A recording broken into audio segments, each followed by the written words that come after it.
Good evening, and welcome to the latest happenings inside our federal machine. It's Tuesday, February 17th, 2026, rocking through the work week. This is Spathon with another episode of The Swamp. New York City Mayor Zohran Mamdani, he announced an earth-shattering $122 billion city budget for 2026. A budget that exceeds the entire state of Florida's budget, which, by the way, has almost triple the population of New York City.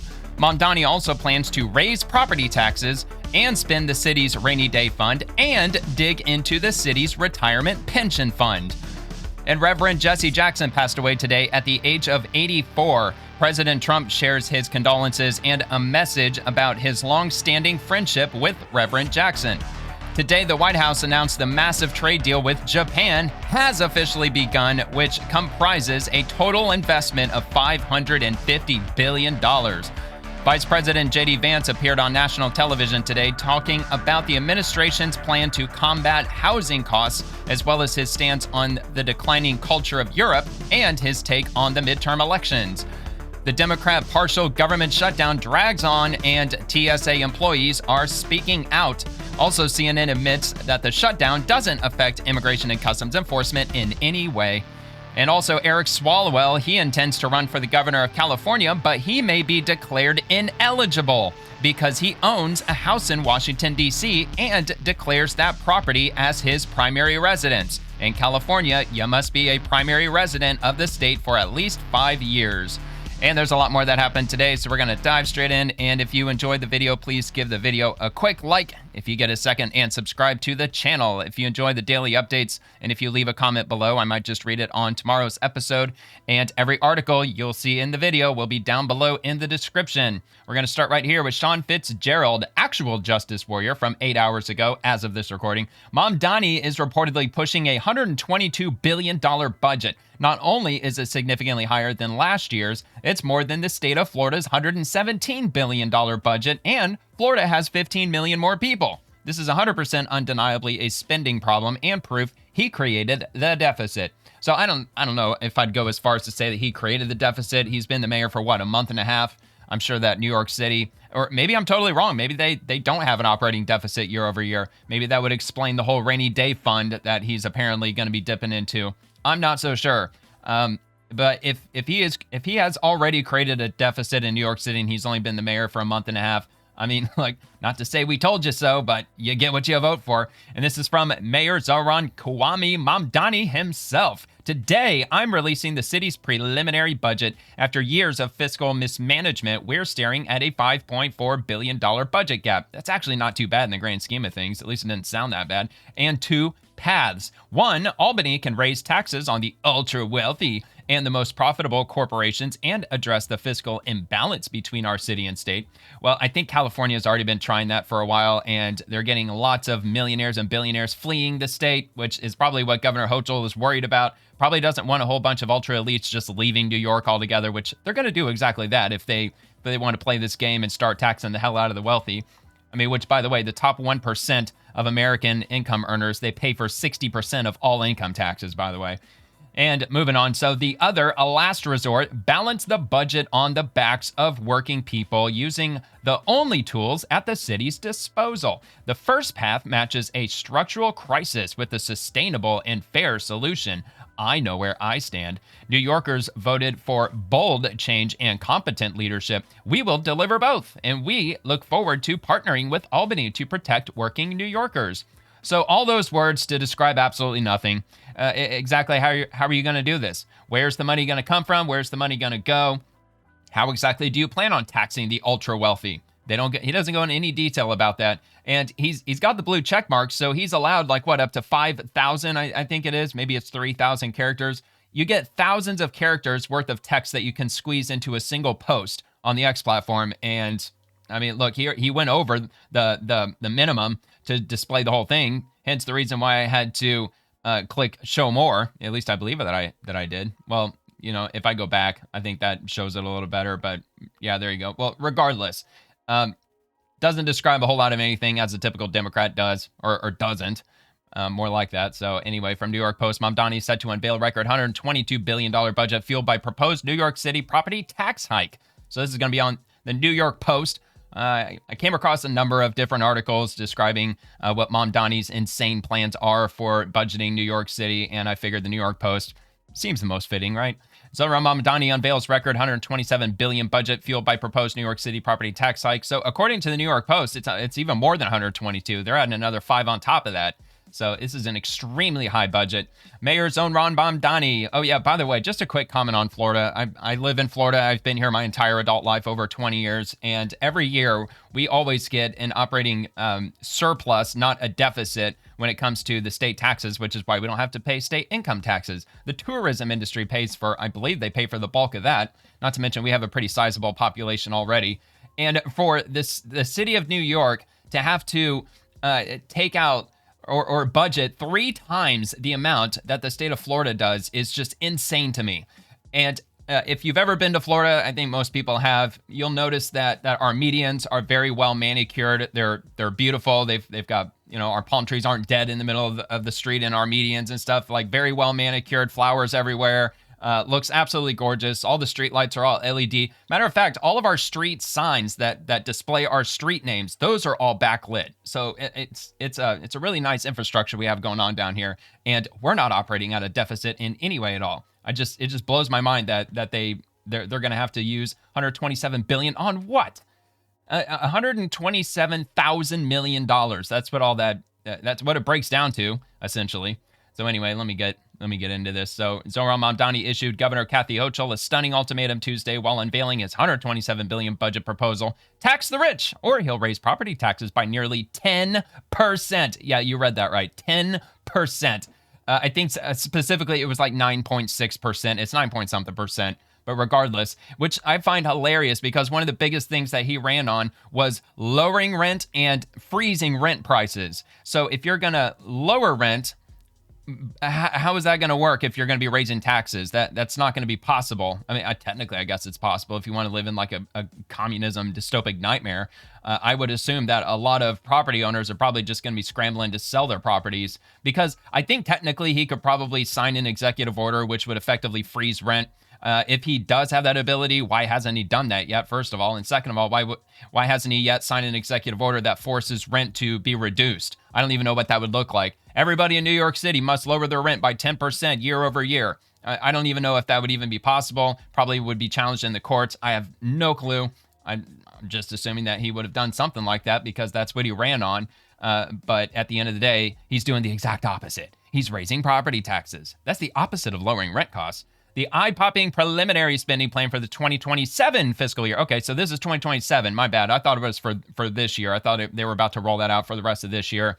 Anyway, this is for the next fiscal year spending by a whopping $11 billion above and beyond 2026 and contains just a few cuts, which is unbelievable. But, I mean, is it really, though?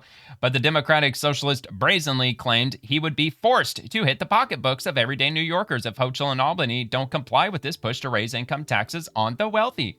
I don't think that's going to be good enough, dude. He cast the 9.5 property tax increase, which would affect about 3 million residential units and 100,000 commercial properties, characterizing it as a regrettable last resort to close the city's estimated $5.4 billion budget gap. That's not the last resort. I have a feeling that's his only resort. I do not want to raise property taxes. Well, I mean, look, to be fair, I'm sure he doesn't, but he's still going to. Mamdani said while presenting his preliminary budget proposal, when faced with this crisis, the question is, who should pay these taxes? I believe it should be the wealthiest New Yorkers, the most profitable corporations. I believe that they can afford to pay a little bit more.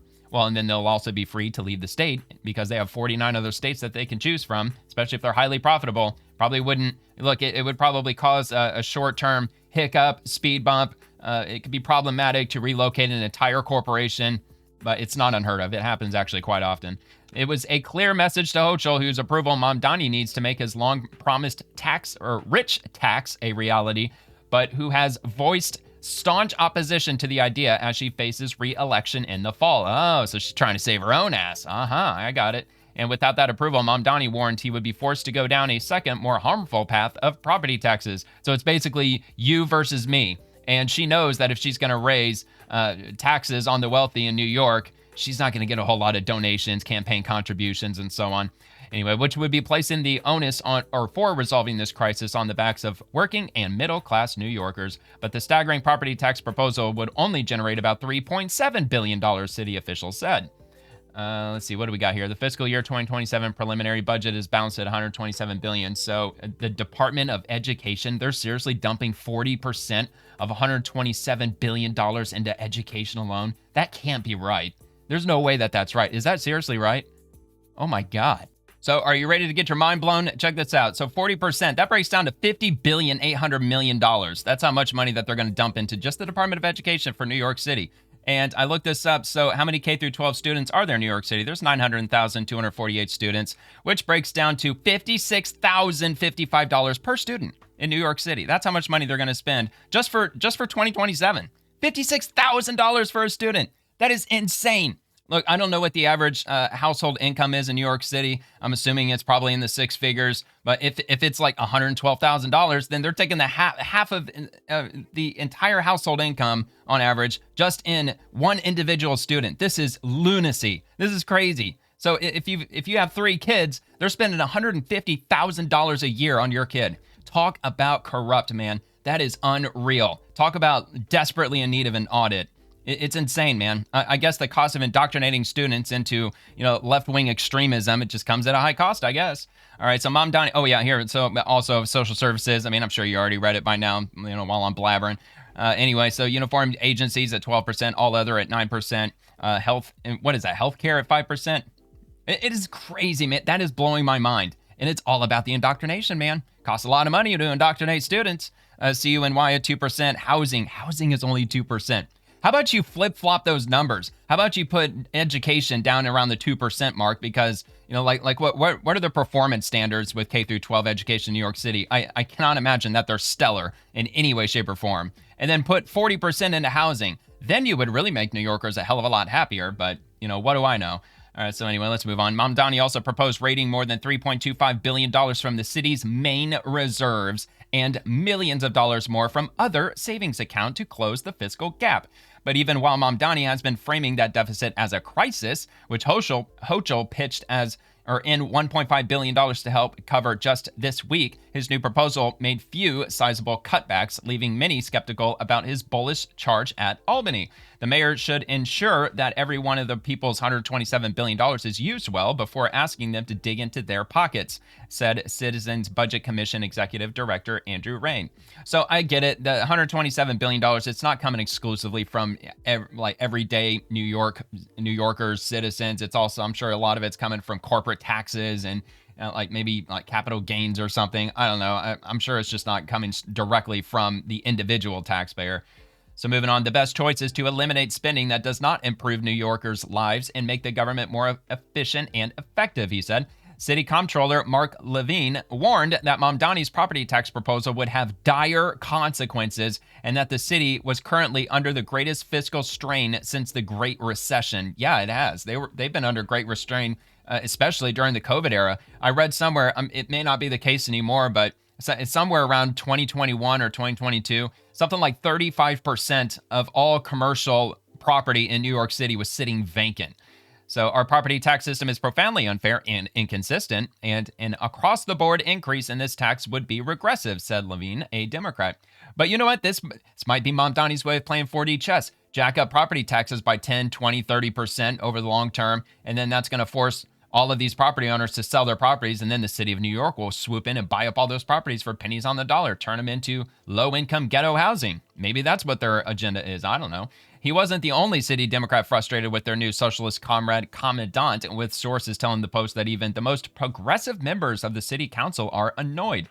They all know Hochul isn't going to raise taxes. Even progressives are saying, what the hell is this? This whole thing is a mirage, one source said. This is one of the most outrageous, fiscally irresponsible things. This has real-world impact. He is causing panic, the source said. I wish they would have labeled the source. The city council would have to approve the increase to property taxes, the only taxes the mayor can control without the okay of the state legislature. Interesting.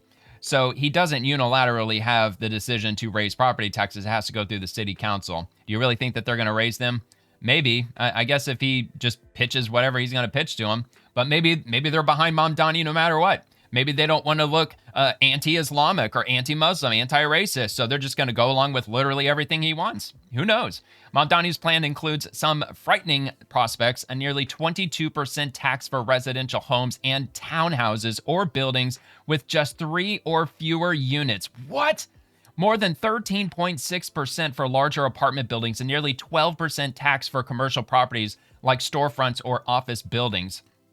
This is insane, dude. If it passes, the owner of a single-family home in Park Slope with a market value of around $3.2 million and assessed by the city at $44,000 would pay around $9,500 in yearly property taxes, up from roughly $8,700 currently.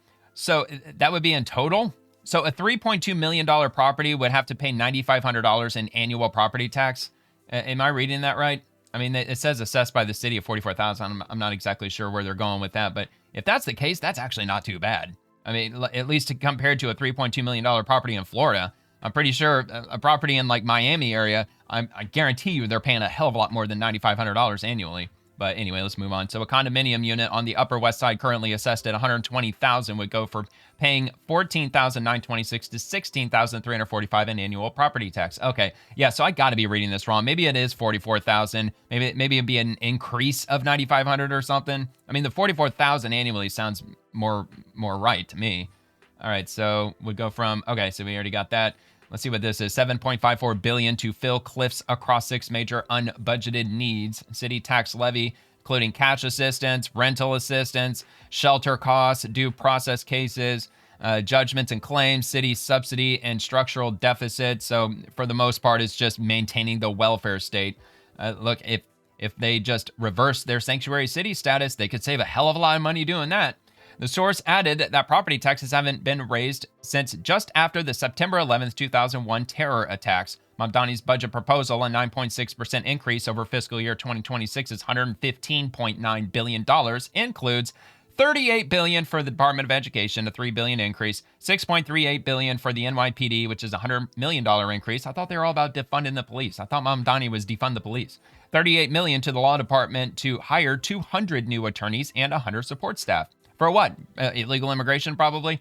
The proposal is just the first step in a months-long process, which will include negotiating changes with the city council.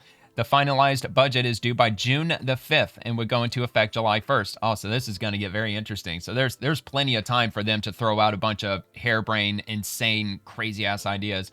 Quote, at a time when New Yorkers are already grappling with an affordability crisis, dipping into rainy day reserves and proposing significant property tax increases should not be on the table whatsoever. City Council Speaker Julie Menon wrote in a statement. So that City Council saying that doesn't sound like they're going to probably approve that 10% hike. Albany's budget is due by April 1st, though the state has been known to push weeks past that deadline. There's long been support among state legislatures for tax hikes similar to Mamdani's proposed 2% increase for those earning more than $1 million, but Hochul has routinely been opposed. She also told reporters Tuesday she was not supportive of his property tax idea. I'm not supportive of a property tax increase. I don't know that that's necessary, she said during an unrelated event. Some experts believe there was little chance of Mamdani's 9.5% property tax proposal going anywhere, predicting that the state would likely step in with even more funding to bail the city out. It's a strategy, it's posturing for now, political consultant George Ardst said. It's the usual game between the mayor and the legislature. Mamdani's playing the same game every other mayor has played at this point in the budget process. One Democratic insider put it more bluntly. It really is stunningly risky. Broad-based property tax increases are historically so deeply unpopular that he is essentially betting his political career on a game of chicken with Albany. Yeah, well, there you go. Maybe he just doesn't care, or maybe he's just ignorant when it comes to politics. That wouldn't surprise me. All right, so let's move on to the next post that's relating to this. It's actually a video from Mamdani himself. We are forced to raid our rainy day fund, retiree benefit fund, and to increase property taxes. Yikes, dude. What we'd rather do is ensure that they remain as they are so that the city can be on firm financial footing. However, in order to get to this point of closing the gap on both this fiscal year and the next fiscal year, we are forced to raid the rainy day fund, the retiree health benefits trust reserve, and to increase property taxes across these other years. Oh my God, dude, that is insane. I would love to hear those follow-up those questions that those people are going to ask him. This is insane. If those reporters are worth their weight in salt or whatever, however the frickin' saying goes, they would be asking, what about cutting the Department of Education? Do we really need to be spending over $50,000 per student? I mean, what the?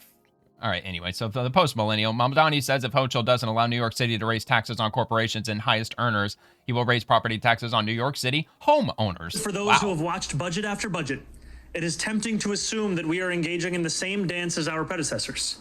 Let me assure you, nothing about this is typical. That's why our solutions won't be either. There are two paths to bridge this gap. The first is the most sustainable and the fairest path. This is the path of ending the drain on our city and raising taxes on the richest New Yorkers and the most profitable corporations. The onus for resolving this crisis should not be placed on the backs of working and middle-class New Yorkers. If we do not fix this structural imbalance, I mean, look, how much you want to bet that he's probably gonna sign some order or something that's gonna force like some exit tax on the rich? Isn't that what the state of California is trying to do? Like anybody who's worth over X amount of millions of dollars, they have to pay some like a exit California tax of like, I don't know what the percentage is. I don't want to throw out a random one because I don't know, but I'm pretty sure they were either working on that or they actually put one into law. And do not heed the calls of New Yorkers to raise taxes on the wealthy.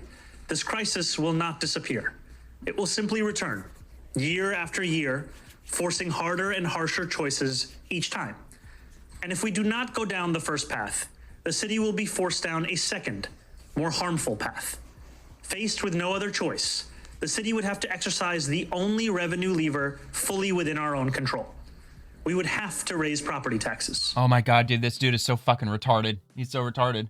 Or, I don't know, maybe you can just slash the budget. Maybe you can start cutting programs. Maybe you can start reducing spending, you moron. That lever does exist. I'm sure there's a ton of dust all over it. However, that is something that you can do. You can just downsize the size of the city's government. Oh no, but they can't do that. That's not in the cards for socialism. No, we got to forever spend more and more until we hit infinity. All right, Derek Evans, Mamdani just put New York City on a tax hike ultimatum. Either Hochul approves new taxes on the wealthy and corporations, or property taxes rise on residents and reserves get drained. I think we already heard this, didn't we? I'm pretty sure this is going to be the same. I know that for those who have watched budget after budget, it is tempting to assume that we are engaging in the same dance as our predecessors. Let me assure you, nothing about this is typical. That's why our solutions won't be either. We heard this already. There are two paths to bridge this. Yeah, we did. Okay, all right. I'm just double checking, just making sure. All right, so Governor Kathy Hochul, she chimed in, and this was from earlier, yesterday actually.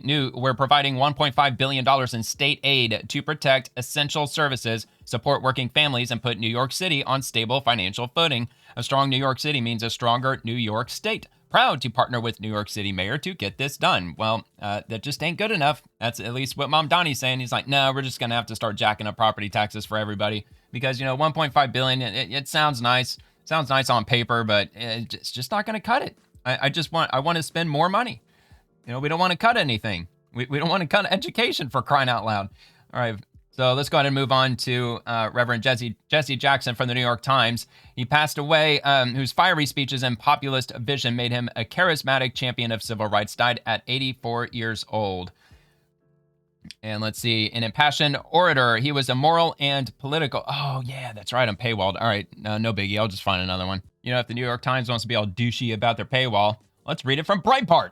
Jesse Jackson dies age 84 following lengthy illness. Former presidential candidate and civil rights activist Reverend Jesse Jackson died early Tuesday morning following a lengthy illness, his family announced. He was 84. Jackson was hospitalized way back on November the 12th following a battle with the progressive neuromuscular disease, progressive supranuclear palsy, a condition similar to Parkinson's disease, as Breitbart News reported. Jackson called it a physical challenge, but continued his advocacy in the public domain.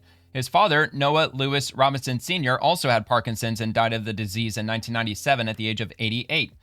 That's actually what my great-grandmother, she had Parkinson's disease, and believe it or not, she lived to 104 years old. She didn't move into assisted living till she was 98. So it's manageable. You can live with Parkinson's and still last a very long time. Anyway, it is with profound sadness that we announce the passing of our civil rights leader and founder of the Rainbow Push Coalition, the Honorable Reverend Jesse Louis Jackson Sr., according to a statement from the organization on Instagram. He died peacefully on Tuesday morning, surrounded by his family. And it looks like that's their statement from Rainbow Push and Yusuf D. Jackson from February 17th, of course, today. Jackson founded Operation Push in 1971 as an initiative for the advancement of Black communities in the United States and later launched the National Rainbow Coalition in 1984. The two organizations merged in the 1990s to become the Rainbow Push Coalition. A close associate of Martin Luther King Jr. in the 1960s, he was a Presidential Medal of Freedom recipient and a Democratic presidential candidate.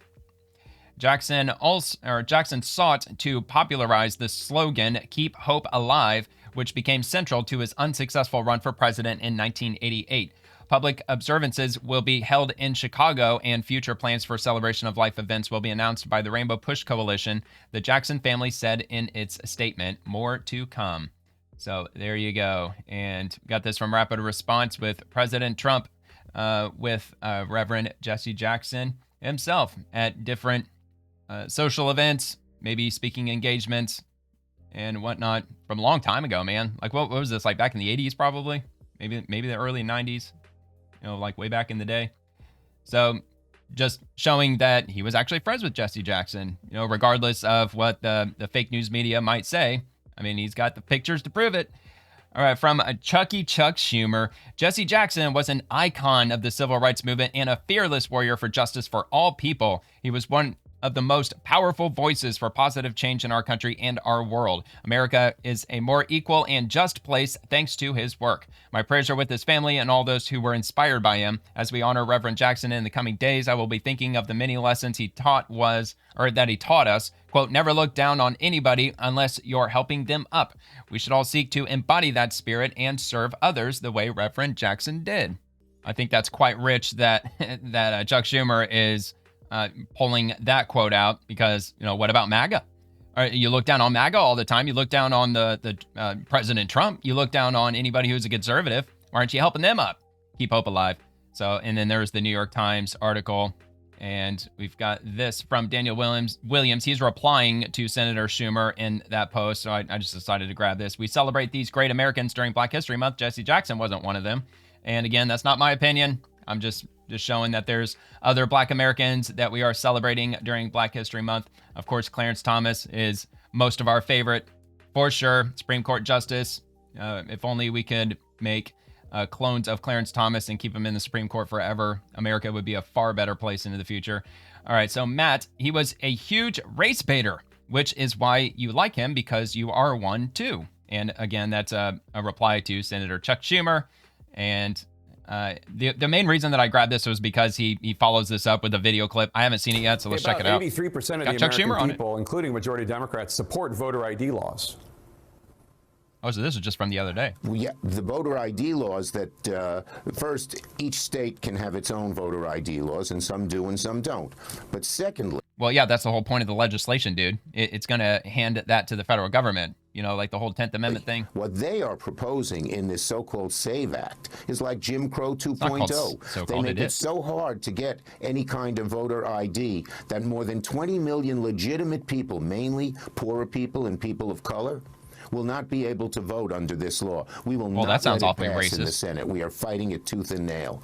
It's an outrageous proposal that is, that shows the sort of political bias of the MAGA right. I don't think they Jack don't Tapper want poor believes you, people dude. to vote. They don't want people of color to vote because they often don't vote for them. Why do you got to see everything through a lens of color? Isn't Black Americans on the rise? Correct me if I'm wrong, but back in the early 20th century, wasn't 85% or 90% of all Black Americans registered Republicans? Yeah, I am right. You can look it up for yourself. That's actually true. All right. The Reverend Jesse Jackson, this is from President Trump's Truth Social. Reverend Jesse Jackson is dead at 84. I knew him well long before becoming president. He was a good man with lots of personality, grit, and street smarts. He was very gregarious, someone who truly loved people. Despite the fact that I am falsely and consistently called a racist by the scoundrels and lunatics on the radical left, Democrats all, it was always my pleasure to help Jesse along the way. I provided office space for him and his Rainbow Coalition for years in the Trump building at 40 Wall Street, responded to his request for help in getting criminal justice reform passed and signed when no other president would even try.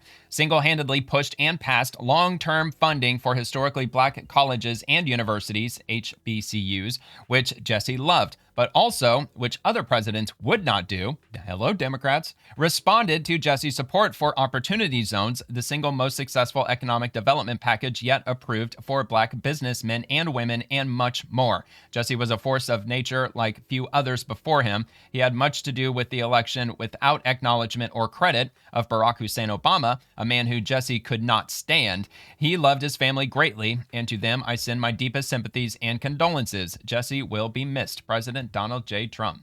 I mean, that was pretty good. You know, it wasn't spicy in any way at all. I mean, I'm sure he has known him for years. I mean, like there was a time when Trump pretty much rubbed shoulders with everybody. He was extremely likable before he started running for president.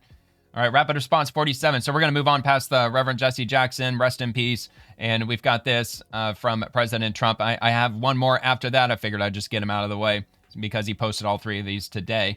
And this message is to Maryland, Virginia, and Washington, D.C., who are responsible for the massive sewage spill in the Potomac River, must get to work immediately. If they can't do the job, they have to call me and ask politely to get it fixed. The federal government is not at all involved with what has taken place, but we can fix it. But remember, even in that case, with the Democrat shutdown, we'll have to bring in true patriots to do the work because many are not working right now. I would assume FEMA would probably have to get involved in this.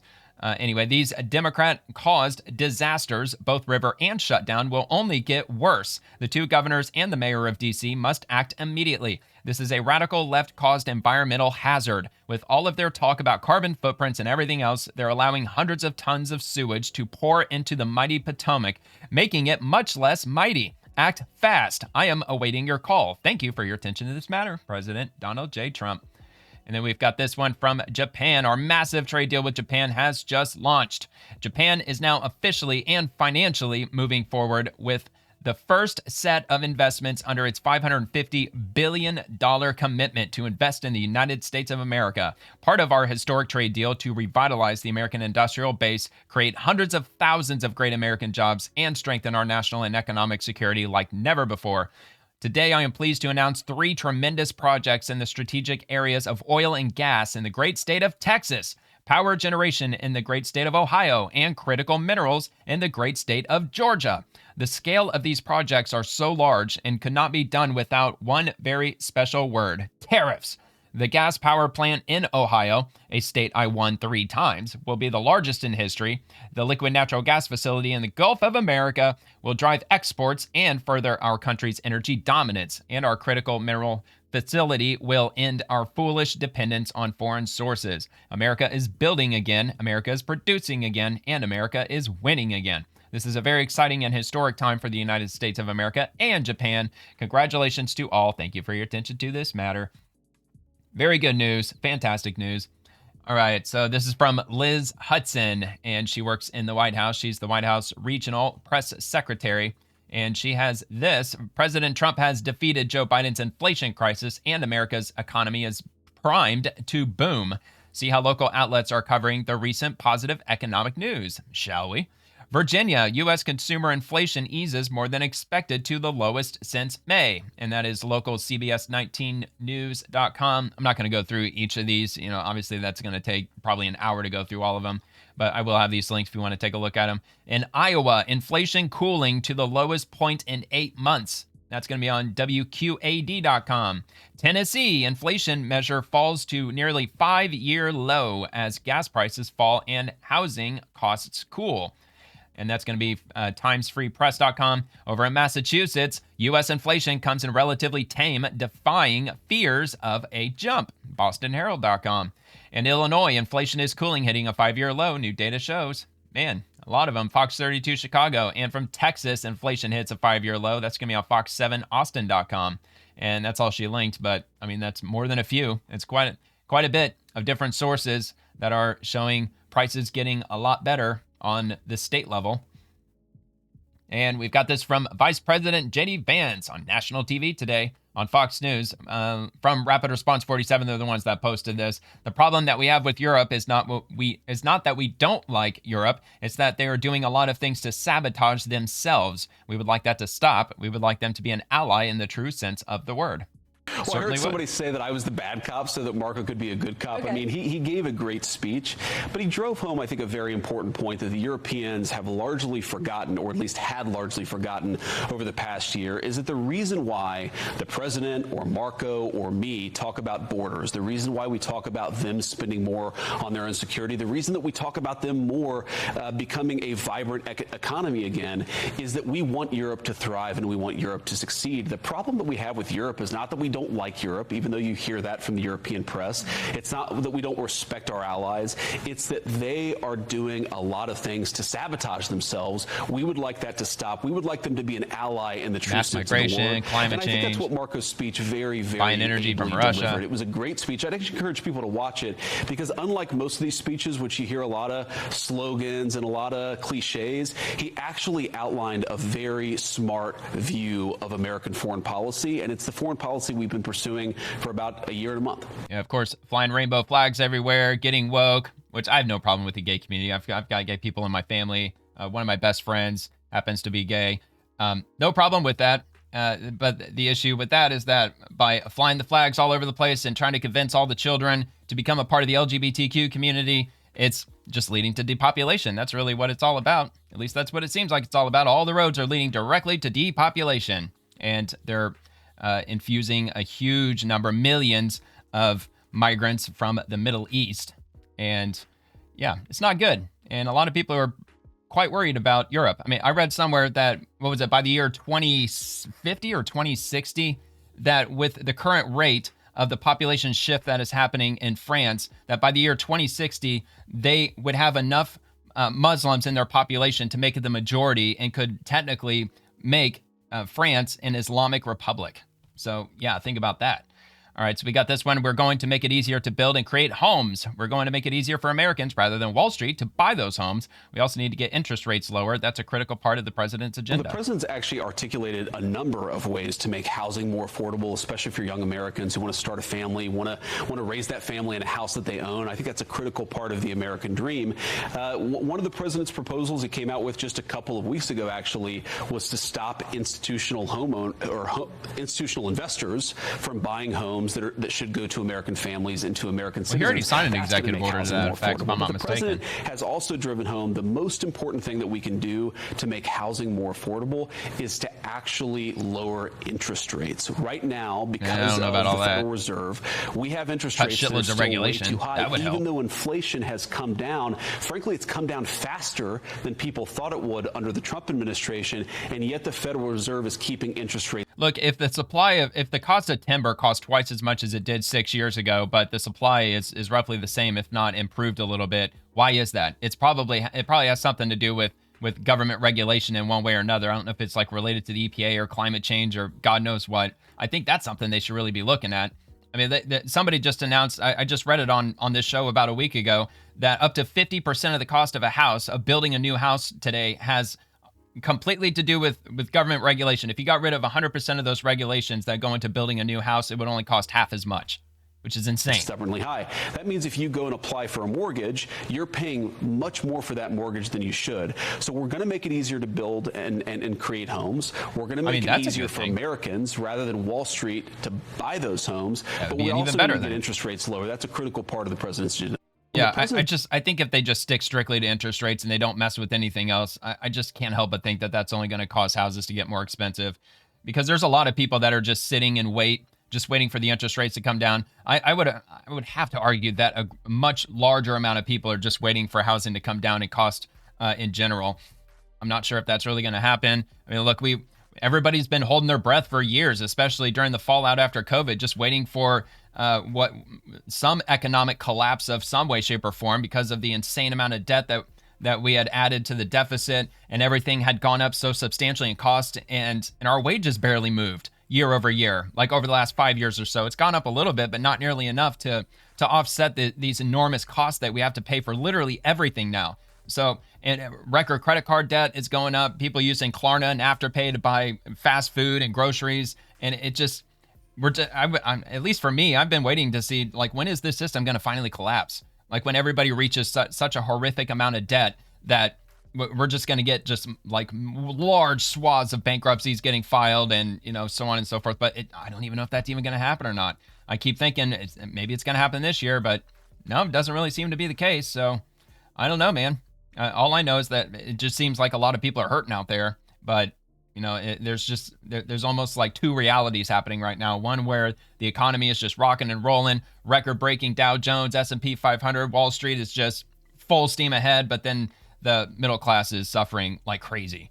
All right, so the VP on the midterms, the question we're going to put to the American people is, do you want to give the government back over to the people who frankly burned down the house and made most Americans much less wealthy and much less safe? Or do you want to double down on the president's leadership, which has helped us recover from some of the problems caused by Joe Biden and then has built a lot on top of it? Here's the fundamental issue in the midterms, and I think we're going to make this argument to the American people, and the American people are obviously, they're going to be the ones who make this decision, is look, if you go back to the Biden administration, the average American lost about $3,000 in take-home pay during the 4 years that Democrats were in charge. In the first year of the Trump administration, he's talking inflation. It's got to be more than that. $1,200. Now, there's kind of a good news, bad news dynamic there. If you're looking at it from the perspective of the last year, Americans have done better. If you're looking at it from the perspective of the Biden administration, we're still digging out of the hole the Democrats put us in. I think. No, I keep citing 2019 because 2019 was at least from where I sit, it was a pretty fantastic year for America. I mean, I'm sure there were probably some, bad things happening in 2019, but economically, I think 2019 was a pretty good year for most people. And then, of course, COVID-19 happened. The question we're going to put to the American people is, do you want to give the government back over to the people who frankly burned down the house and made most Americans much less wealthy and much less safe? Or do you want to double down on the president's leadership, which has helped us recover from some of the problems caused by Joe Biden, and then has built a lot on top of it? Because so much of what we've done over the last year are things that are going to pay long-term dividends for the American people. $18 trillion of new investment. That's factories being built. That's wages going up. A 20% reduction in murder rate. We've obviously secured the border, and we've got a lot of criminals out of this country in the process. So there's a lot to run on. There's a lot to talk about. But, Martha, there's still so much to do. And I think it's up to us. It's up to me. It's up to the president. It's up to the entire team to make the argument to the American people that we've made your life better. And if you give us another couple of years of Republican governance, we can keep on building upon that record. Yeah, but Democrats, they don't ever offer any solutions, though. It's always Republicans bad. All they talk about is Trump, Trump, Trump, and everything they want to do or undo that Republicans have been working on. Massive spending and spending on health care and just like all of these like social programs. And, of course, you can't forget climate change. They want to spend trillions of dollars, a Green New Deal, $100 trillion. That's what they want to spend. And those are not solutions to anybody at all. So... But unfortunately, they keep winning elections, whether if it's legitimate or not. They're, it's basically split in House and the Senate, like damn near 50-50. Okay, RNC research from 8 hours ago. Chuck Schumer in 1996 supporting ID checks. And it's a quote, so we'll just hear from Chuck Schumer. Let's admit the truth. Everywhere people go, they're asked for a Social Security card. In fact, one way to prove you're a bona fide person who can have a job is to ask for a driver's license and a Social Security card. This is an anti-fraud amendment. Over where we go, people say, well, why can't you stop illegal immigrants or others from coming here? And the number one answer we give our constituents is when they come here, they can get jobs, get benefits against the law because of fraud. Let's admit the truth. Yeah, whatever. He's such a flip-flopping scumbag. He's just a total political fair weather fan. Just whichever way the wind's blowing, I'm just going to go for it 100%. Unbelievable. Okay, House Administration Committee GOP false at Barack Obama. Okay, well, let's check out Barack Obama's first. So Obama said Republicans are still trying to pass the SAVE Act, a bill that would make it harder to vote and disenfranchise millions of Americans. Join the Redistrict Act and tell your member of Congress to vote no. And look, like I said, I link everything I come across, so I will, just to be fair, I'll have that in the description. If you want to sign up, you're free to do so. You know, we're all free to do whatever we want to do, as long as it's within the confines of the law. Okay, so, and the response to this was from the House Administration Committee, GOP, sorry. Democrats said the same thing when Georgia passed election integrity legislation in 2021. In Georgia, turnout remained high and voter satisfaction was overwhelmingly positive. A poll shows 0% of black voters had poor voting experience in November, despite Biden's claim of Jim Crow 2.0. It wasn't just Biden. You got to throw in Chuck Schumer's name into that also. So almost 99% of voters in Georgia said they had no issues casting their ballots in November. And there you have it. Actually, yeah, hold on. I think they actually have they link an article to this too, right? No, they actually didn't. Yeah, so I'm not too familiar with the House Administration Committee, GOP, but most of these government accounts, whenever they drop an image of an article, they usually link the article too. So let's check out a couple of things real quick. A percentage of black Americans who have a photo ID. Recent studies on possession of government-issued photo ID, such as driver's license, state IDs, or passport among black Americans, show varying figures, often in the context of voting rights discussions. Estimates differ based on methodology, whether focusing on driver's licenses specifically, so on and so forth. So a 2023 analysis from the University of Maryland, CDCE, and Vote Writers and Brennan Center and Public Wise estimates that about 6.2% of black non-Hispanic Americans lack any current government-issued photo ID, which means roughly 93.8% have one. 2.3% lacking among white non-Hispanic Americans. And then they've got other ones like the, let's see, what was this one? They don't even give a source for that one. Anyway, so I'm just going to go with the top one. That's probably going to be the most accurate one, I would assume. So anyway, percentage of white Americans with a photo ID. And that number, let's see, is that coming from the same one? Yeah, University of Maryland. It's from the same source. About 2.3% of white non-Hispanic Americans lack any form of ID, meaning roughly 97.7% have an ID. And so the percentage of black Americans and white Americans who vote in elections. White non-Hispanic Americans, approximately 70.5% voted, and among black Americans, about 59.6% voted. So the 6.2% of black Americans without a photo ID, I mean, call me crazy, but they probably don't have any real huge desire to vote. I mean, otherwise, you know, it's not very difficult to go get an ID. I mean, they're making it sound like that 50% of black Americans, like the vast majority of black Americans, they don't know how to get an ID. They've never even seen an ID before, according to Chuck Schumer. They wouldn't know what to do if they ever had an ID. So why should we require an ID to vote? Because, yeah, they're all totally voting. Those without IDs, they would just love nothing more than just to have the ability to vote. I mean, I find that a little ridiculous. All right, so GOP, 9 hours ago, Democrats have once again put their radical agenda before the American people. Democrats' shutdown is going to cause chaos and disaster at airports again at the hands of the Democrats, from the RNC senior advisor. I mean, we all know that Democrats have Trump derangement syndrome, and they can't stand to see success in this country so long as Donald Trump is in the Oval Office. What the RNC has to do heading into these midterm elections is to make sure to focus on he used to be a Democrat. President Trump, that is his policies that are and promises that he made on the campaign trail that he is delivering from the White House, that he is delivering for the American people. And then the RNC has to focus on highlighting Democrats' failures. What a mistake they have made shutting down the Department of Homeland Security. Of course, their intention was to shut down ICE. But this Department of Homeland Security shutdown will not affect ICE in the way that they thought. ICE will continue its operations, as we just heard from our great Secretary Christine Noem. What will be affected is FEMA, is TSA. We're going to see flight cancellations, flight delays. There's going to be chaos and disaster at the airports, again, at the hands of Democrats. And we're going to see our Coast Guard and certain intelligence agencies like CISA affected at the Department of Homeland Security. Again, Democrats have to pay the price for the games that they play with the American people. Yeah, and you know what? Republicans, they might as well just play the same game that they did last time. Just hold the line. Just hold the line. Just keep telling them it's a non-starter. Because just like last time, I think that's going to end up happening this time. Took them 43 days. I think it was 43 days for the last shutdown. But they completely caved, and they got nothing in return for it. They just quietly just reopened the government, pretending like it was never shut down in the first place.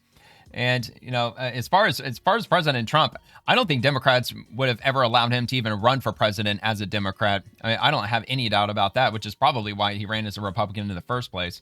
All right, Mark Wayne Mullen, CNN just admitted it. The current DHS shutdown doesn't impact ICE operations one bit. It does hurt TSA, the U.S. Coast Guard, the Secret Service, and FEMA, and cybersecurity, and so on and so forth. There's other agencies what this that is nothing impact. but a distraction. What you and I are talking about is nothing but a distraction about what is actually happening right now with the Democrat Party by this political theater, by shutting down DHS for something that you even admitted yourself can't be done. They're not stopping ICE from doing their job. They're not stopping the Border Patrol from doing their job. All this is a political theater because the State of the Union is coming up a week from Tuesday. It is true that CBP and ICE are fully funded this year, and you're using the funding of other parts of DHS, such as the Coast Guard or TSA, as leverage. And in the meantime, ICE can basically keep blackmailing doing whatever it wants and to using do. them as So the question bait. would be, how does the shutdown do anything to accomplish the goal of reining in Trump's immigration crackdown if ICE and CBP are not necessarily directly affected? Well, I don't know that I'm even admitting something. I'm just laying out facts. But let's turn to that because Senator Schumer earlier in the show laid out Democrats' demands to end the partial government shutdown. Are you open to any of the Democrats' proposed reforms to ICE and CBP as part of a compromise, such as requiring immigration agents to wear some form of identification and body cameras the way other police do? Dude, there's no conversation with body cameras. They've already been They've been very direct with that. The Department of Homeland Security has already purchased them. They're rolling them out right now. In fact, there's already a sizable percentage of DHS agents in different agencies that are already wearing body cameras, at least according to Secretary Christie. Make sure that they follow use of force guidelines, et cetera. Body cameras, 100%. There's nothing wrong with that. If we want to talk about giving ICE agents or any federal agents the top of the line training, let's talk about that. As far as having like a photo ID exposed, absolutely not. Why? It's because the Democrats we've seen has been doxing them. They went into the place of worship where they thought they might be at. They went into their hotels. They went into the restaurants. Yeah, that's actually a good point. He can actually cite specific instances where they did exactly that. As soon as they find out the name of an ICE agent, they go and storm into the church, or they go and storm into their hotels, and they harass the hell out of them. You're going to do expose their faces so you can intimidate their families. What we want is ICE to be able to do. But see, look, like I'm okay with them having to do operations without wearing masks until they started doxing everybody that they were able to identify. And if they have to go and do a targeted operation where they have to apprehend a member of a cartel or somebody who's got really strong connections to some really dangerous people, yeah, they should all mask up for that, 100%. But if they're going and they're apprehending just some everyday, Joe Schmo who's just came into the country illegally and doesn't really have any criminal record other than essentially breaking into our country and entering, then I don't really see the need to wear masks. But now the far leftists and the activists and just the hair on fire Democrats, they've pretty much forced them to have to wear masks now because they're going to get doxxed. That's essentially what's going to happen. That's what's already happening. Local law enforcement and for states to cooperate with us. What has happened is they haven't negotiated in good faith.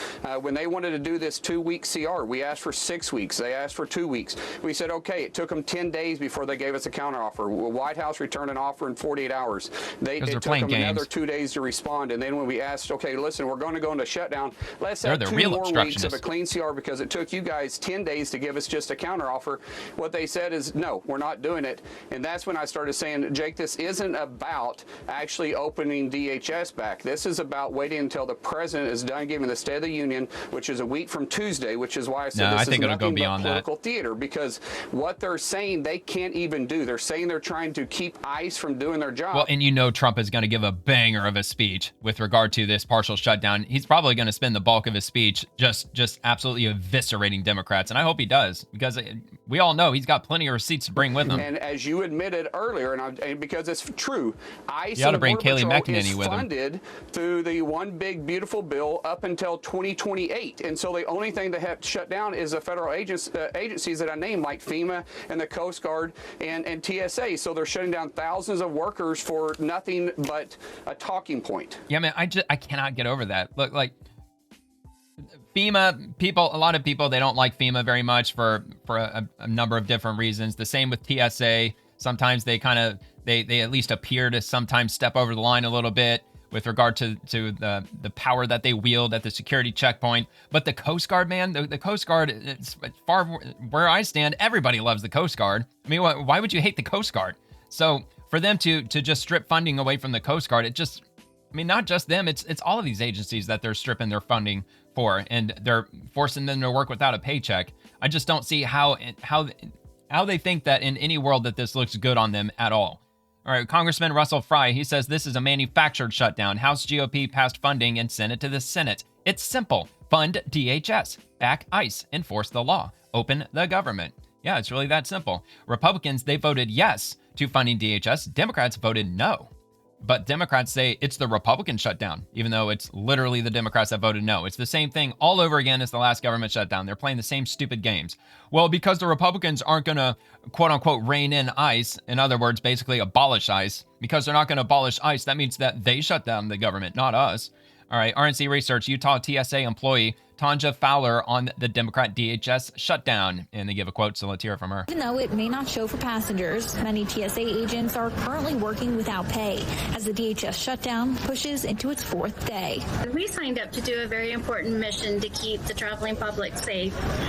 And again, to constantly be put back and forth through this, well, we're going to get paid, not get paid, but yet we are expected to show up for our jobs. Even though it may not show for passengers. Yeah, I know. It's ridiculous. And as you remember, the last government shutdown we had, it was TSA that was impacted. And they went, over a month? They went almost a month and a half without getting a paycheck. And fortunately, the ones who didn't call in sick, the ones who didn't refuse to show up to work, the ones that maintained perfect attendance during that government shutdown, they each got $10,000 bonuses for it too. So I think, my opinion, TSA is probably not going to have any staffing problems during this shutdown, and I would point that as a direct reason, because maybe they're talking amongst themselves and like, look, if we do perfect attendance this time, we might get another $10,000 bonus. That would be so awesome. All right. The president on DHS funding. We're going to protect law enforcement. We're going to protect ICE. They're part of the whole system that is working. Are there any demands that Democrats are making that you're okay with? I don't like some of the things they're asking for. We're going to protect law enforcement. We're going to protect ICE. They're part of the whole system that is working. In Washington, D.C. now is considered a very safe city. When I took over, it was a city that we were losing 2-3 people a week. Over 100 people a year were being murdered in Washington. Now it's considered a very safe city. And we did that. I did it over a fairly short period of time, too. Yeah, absolutely did. And they're still cracking down. The last I checked, the number was over 9,000. They were approaching 10,000 arrests from the federal agents in Washington, D.C. And I believe they're still in Memphis, still doing the same thing, and in New Orleans. Okay, White House Press Secretary Caroline Leavitt. Local police agreements with ICE surge 950% in the first year of Trump's second term. This is going to be on Daily Wire. And reading it. Oh, no. Oh, yeah. That's right. I got to work around. Here, let me just handle this real quick. Got to open up a new private window. Shh. Don't tell them. But if you open up on a private window, you can read the article. All right. See? You can get some free articles. Okay. Agreements between local law enforcement agencies and Immigration and Customs Enforcement has surged 950% in President Donald Trump's first year in office, according to a new report by the advocacy organization FWD.US, or is that forward.us? Under the Biden administration, there were 135 such agreements. Now there are 1,168 as of January 26, according to the report. The Trump administration has openly called on local police and sheriff's departments to participate in its recently revived task force program that deputizes officers, giving them the authority to stop and arrest suspected illegal immigrants, according to NBC News. And local police officers have been jumping at the opportunity to train to assist in Trump's mass deportation effort. You gotta love to hear it, for sure. The Obama administration ended the program in 2012 after officers in Maricopa County, Arizona, and Alamance County, North Carolina, were accused of racial profiling while participating in that model. Trump restarted the program after re-entering the White House for his second term and receiving a flood of cash from his big, beautiful bill. With that funding, ICE is offering local law enforcement agencies $7,500 for equipment per trained officer and $100,000 for new vehicles and overtime pay of up to 25% of an officer's salary, according to NBC, plus no tax on overtime. As a result, participating police departments could cash in to the tune of $1.4 billion and $2 billion this year. This amount would dwarf all other federal funding for local law enforcement, the FWD.US report found. Police agencies in 39 states have entered into agreements with ICE thus far, which regularly advocates against Trump's deportation campaign and ICE's brutality and violence, quote unquote. Florida has 342 participating agencies, the most of any state. Texas is a close second with 296 agreements, followed by Tennessee with 63, Pennsylvania with 58, and Alabama with 53. Quote, the program enhances the safety and security of our nation's communities by allowing ICE enforcement and removal operations, or ERO, to partner with state, local, and tribal law enforcement agencies to identify and remove criminal aliens who are amenable to removal from the United States. ICE recognizes the importance of its relationships with law enforcement partners, including state, local, and tribal agencies, to carry out its critical mission, ICE stated on its website. Through the delegation of specified immigration officer duties, the program allows ICE to enhance collaboration with state, local, and tribal law enforcement partners to protect the homeland through the arrest and removal of aliens who undermine the safety of our nation's communities and the integrity of U.S. immigration laws. All right. All good news. And I didn't know that my state was leading the charge with the number of local officers that are working with ICE. That's kind of cool. Okay, so we got this from Cloud World. ICE agents in Minnesota reportedly staged car trouble to get a man to step outside before making the arrest. Hilarious. Security footage shows the hood up, a knock at the door, and then agents move in minutes later. You can hate the tactic, but if you are here illegally and have a warrant, ICE is doing their job. That they are. Oh man, they even rolled up. They rolled up pretending they were broke down. Surprised they didn't block the driveway, really. That would have eventually forced them to come out, really. Oh, okay, so he's next door.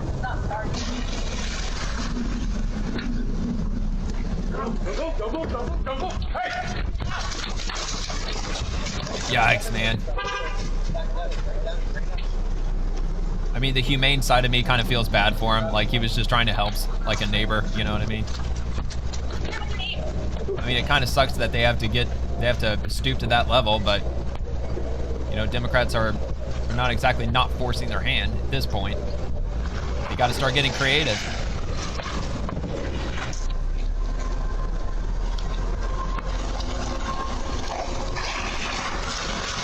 And there they go. Look, there's another tactic that I'm familiar with, and maybe any of y'all who might be listening may have heard of this too, but local police departments, I've heard that they will do a quote-unquote $1,000 cash giveaway, or it could be $10,000. The number's really irrelevant. So what they do, anybody who has an arrest warrant or a bench warrant and they haven't been apprehended in a long period of time, some local police departments, they'll send out these flyers to their last known address saying that you were entered in such and such, which to me sounds like a total scam. But I mean, look, a lot of people fell for this. But they would get this letter in the mail saying that they're eligible to get like $1,000 cash, no questions asked. You show up to this location at 11:30 a.m. on this date, and people just showed up one after the next. They ended up arresting like 50, 60 people. It was on a video on YouTube somewhere that I watched a few years ago where they did that. So I don't know, maybe if anybody who works for ICE might be listening to this, that might be something you could try to just give that a try, see if maybe that might work. I'm sure there'll be at least a few that might end up showing up. All right, Unlimited L's new Venezuelan illegal randomly attacked a woman on a Florida beach and stopped only when he thought she was dead. The 26-year-old man, who deputies said is in the country illegally, faces an attempted murder charge after investigators said he randomly attacked a woman along a beach in Martin County last week. Wow. This all happened around 11 o'clock Thursday night. The victim told deputies her attacker came up from behind, hit her, then pushed her into the water and tried to drown her. During that struggle, she lost consciousness. He said he just held her down until she went limp, at which point he thought she was deceased, and he let her go. When she regained consciousness, the woman walked more than a mile until she found a sheriff's deputy. On Sunday, 26-year-old Saeed Alexander Hernandez Gonzalez was arrested and confessed to the attack. That happened after his girlfriend called Port St. Lucie police saying he was suicidal. Port St. Lucie police told Martin County detectives it's not exactly how you control or delete yourself. Woman on the beach. Hernandez Gonzalez then making comments to detectives that he saw the woman alone and she made him, quote, angry. We're told he's here undocumented from Venezuela and is now being held on an ICE detainer. He's charged with attempted first-degree murder and is being held without bond. Well, they sure as hell ain't letting him go. Not in this state, not in Florida. And by the way, you can open and conceal carry in Florida now. You can carry rifles, handguns. You can carry whatever you want. So I guess if you're going to the beach after dark, at this point, you might want to go armed. Okay, so this actually reminds me, I almost forgot to bring this up earlier.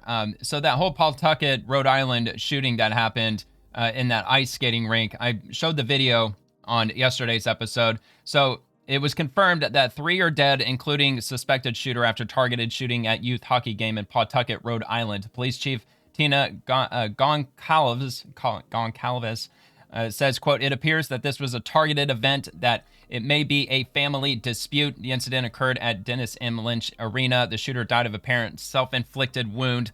Victims' names withheld pending family notification.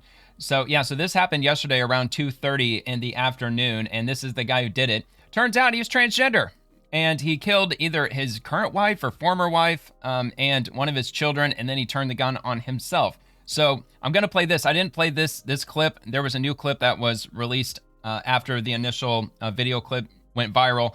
I will say viewer discretion is advised. It doesn't show anything like, in my opinion, too hot for YouTube in terms of, like a gore or whatever. I don't even know. I'm trying to use like a G-rated word, but I can't find one. But anyway, so it's about like a minute and a half. So I'm going to play this. So of course, viewer discretion is advised if you want to skip ahead about a minute and a half. So we'll give this a quick watch. And it doesn't look like that there's sound here initially. So there he is right here.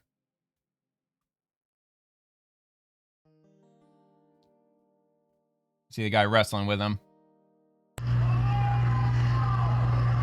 I'm assuming they cut it right before he deleted himself. And that's the shooting that's happening, obviously. I think this was the angle that I showed yesterday.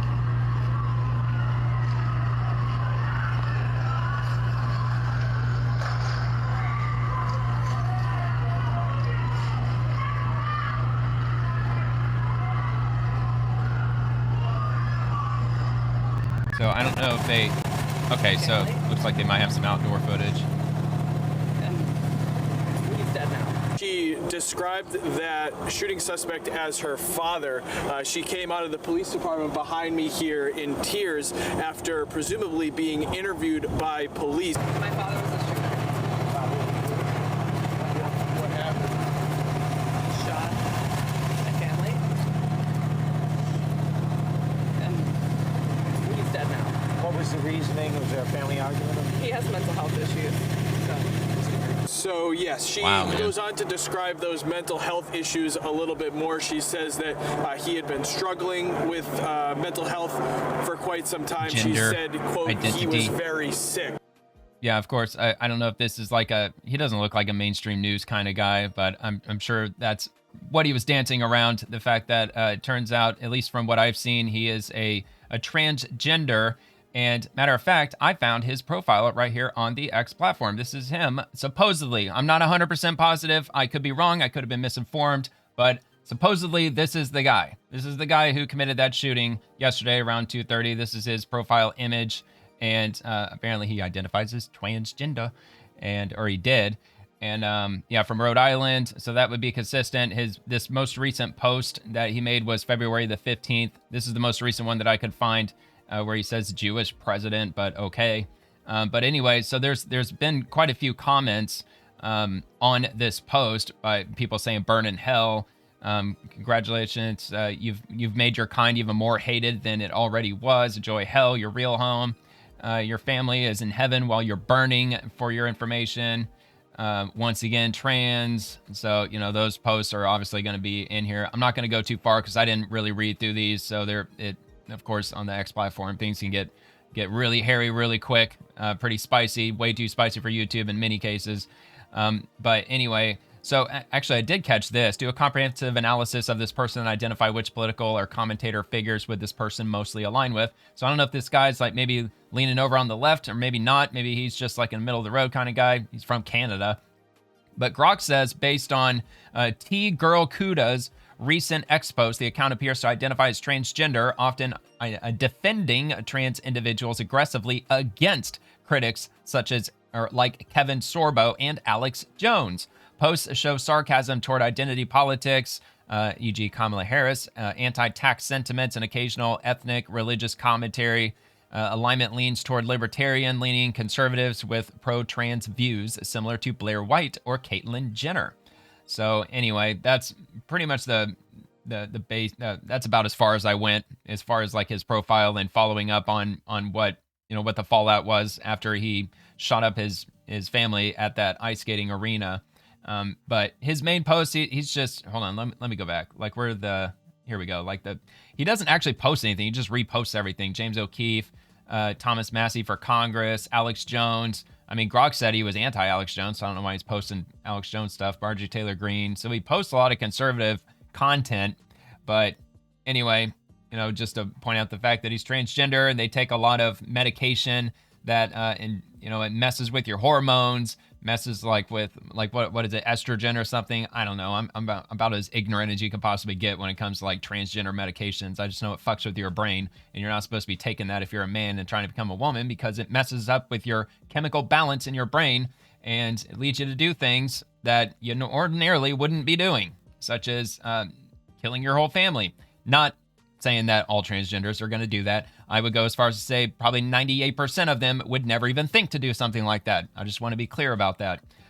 Although I believe the statistic is 40 or 45% of transgenders at one point in their life will either contemplate deleting yourself or attempting to delete yourself. I think it's like 40% actually attempt at some point. So, and it's, look, man, I think a lot of it has to do with just the medications, man. You're pumping yourself up full of these chemicals that your body was not designed to take. So anyway, I just thought that I would just show that. I came across that earlier today. So, you know, that happened. And unfortunately, that poor woman, she lost her family. And that was not classy at all that somebody from the media would be interviewing her after learning that. That was kind of jaw-dropping. So, okay. So anyway, let's go ahead and move on from U.S. Immigration and Customs Enforcement. Open Borders Institute continues to defend the criminal illegal aliens who are killing Americans. Fixed this for you from David J. Beer. So this is his post that they quote-unquote fixed. The driver was wrong, but ICE official policy doesn't allow dangerous vehicle pursuits just to effectuate a civil arrest. ICE keeps raising the stakes for every arrest, leading people to flee. And then ICE engages in reckless chases, endangering the public. Follow the training. Now, I think the blame can be squarely placed on the elected officials who are not allowing ICE to go into the jails and apprehend them in the first place, as well as the Democrats who allowed the border to be thrown wide open and tens of millions of them flooded into the country. And the vast majority of Americans are all in favor of them being deported. So, and then they reposted ICE. This is where they derive their comment from. This is an utterly disgusting lie. A Guatemalan criminal illegal alien fled from law enforcement and crashed into another vehicle, killing Linda Davis, an American citizen and beloved teacher at Hesse K-8. This was in Georgia. This tragic loss of life at the hands of someone who shouldn't be here could have been prevented. Our prayers are with the Savannah, Georgia community and the family of Linda Davis. And I think that was what I was looking for last night. When did they post this? Okay, so that was earlier today. Last night I was trying to see if Department of Homeland Security or if ICE had followed up with anything, and this would most likely be their follow-up to the tragedy that happened. ICE killed a teacher in Georgia today when they chose to chase a man who posed no danger and had no criminal history. Look, if you watched my episode yesterday, I totally called this. This is what the left is going to say. They're going to say, well, they shouldn't have been chasing him in the first place. They should have just left him alone. It's ICE's fault that he made that illegal U-turn. Had they not been chasing him, he wouldn't have done that. I mean, come on, man. It's too easy. Linda Davis was killed by ICE today. A black woman, a beloved teacher, killed by ICE at Savannah, Georgia. No, she was killed by an illegal immigrant. We all know it. They just don't like the truth. They really hate to hear the truth. Okay. And so let's see what the reply was. Oh yeah, so we already read the reply from ICE. You know, the driver was wrong. Pure, plain, and simple. Okay, all bookmarks. Rep. Mark Harris, and this is going to be Rep. Mark Harris of North Carolina from the 8th Congressional District. 2 illegal aliens arrested for a home invasion involving assault and kidnapping. This happened right here in North Carolina. Meanwhile, Chuck Schumer is holding Homeland Security funding hostage. Democrats want to protect criminal aliens like these instead of victims. Yep. It's very appalling, man. It's absolutely horrible. And Homeland Security, illegal aliens do not deserve American tax dollars. Just a little after 1 year of President Trump and Secretary Noem's restoring integrity to our immigration system, we have seen a huge decline in illegal immigrants exploiting welfare programs. These are programs paid by and meant for American citizens. We will not allow any more of our tax dollars to flow into the pockets of illegal immigrants. Look, I'd like to see a poll conducted on that. Like, what percentage of Americans are perfectly fine with illegal immigrants getting your tax money in the form of welfare dollars? I bet that the number is going to be a lot higher than the, 76% of Americans that are in favor of mass deportations. So DHS is shutting off welfare to illegals. 36% of illegal aliens have stopped participating in welfare programs. It's still a much smaller number than it needs to be. It needs to be 100%. 42% of illegal aliens have avoided applying for a welfare program, and 11% of illegal aliens have dropped out of a welfare program. Look, I think if you're not an American citizen, whether if you're here on a visa, on a green card, permanent residency, I don't care what your status is, you shouldn't be eligible for any government assistance at all. I don't believe you should be. You know, go back to I'm sure that their own country that they came from, they probably have some form of government assistance. Maybe they do, maybe they don't. I would even go as far as to say, even if they're paying taxes, if they're taxpayers and they're paying into just income tax or what have you, no, you're not eligible for government assistance. Sorry. You got to become an American citizen first. All right, so we got this from Caroline Leavitt, White House press secretary again. Democrats' push to defund DHS and ICE risks national security despite strong public support for border enforcement and deportations. This is from amac.us. As soon as it decides to load, Democrats defund DHS, a bad move. This was from yesterday. Democrats seem determined to undermine Homeland Security, now defunding DHS, which includes a wide swath of the federal law enforcement. The potential for national disruption is high. Democrats target ICE enforcement of administrative warrants and deportation orders, but most Americans want rule of law. Yeah, isn't that crazy? We just want the rule of law. It's not a whole lot to be asking. All right, in a credible February poll, 73% of Americans think entering the U.S. illegally is breaking the law. 61% support deporting illegal aliens. Look, the remaining, 27% are just brain dead. Because it is breaking the law. There is no question. It's in the federal law. If you cross into the country and you weren't given permission to enter the United States, you are breaking the law. I mean, I cannot believe that that's not 100% or like 99% or whatever. It's just mind-boggling. Anyway, but at the same time, like what I just looked this up yesterday, like 60% of U.S. adults under the age of 30 cannot read an analog clock. And what was it? Was it 40%? I think 40% of Americans under the age of 30 struggle to read and write. That they're like the technical definition of illiterate. It's insane.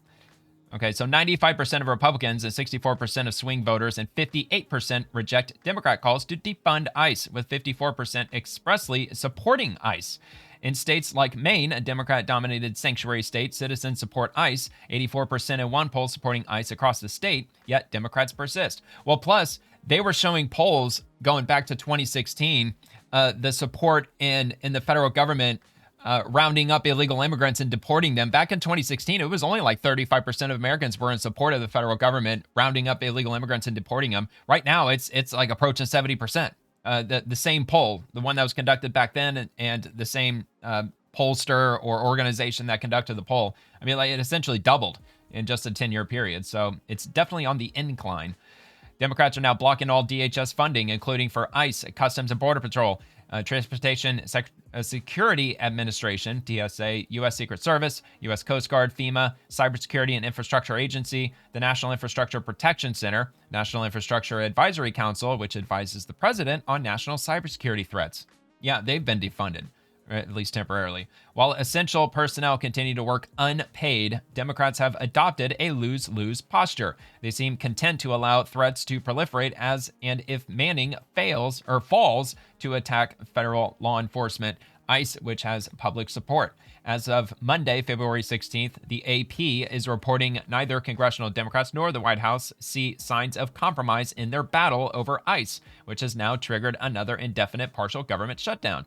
Democrats are demanding changes to how immigration operations are conducted, while Republicans support traditional enforcement of longstanding immigration laws, and both sides appear dug into their positions. With Democrats attacking ICE, 6,000 agents seeking to root out 19 million foreigners illegally in the U.S., many with felony records. Stakes are high. Stakes are made higher by Democrat denial of funds for other vital agencies: TSA, FEMA, U.S. Coast Guard, Secret Service, CBP, and those battling cyber threats. If any harm comes to Americans from this denial, Democrats will own those tragedies. And of course they will, but then they're going to say it was the Republicans' fault because gaslighting is just about all they have anymore.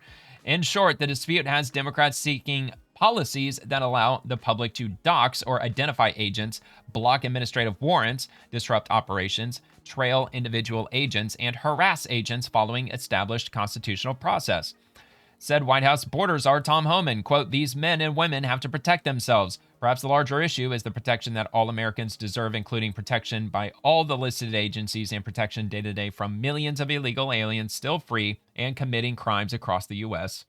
For all the brouhaha by protesters in Minnesota, Maine, and elsewhere, paid and unpaid, peaceful and violent, the big issue is overwhelming interest by Americans in protecting the border and deporting illegal aliens, admitted by the millions under Biden and in need of swift removal. Democrats just don't get it.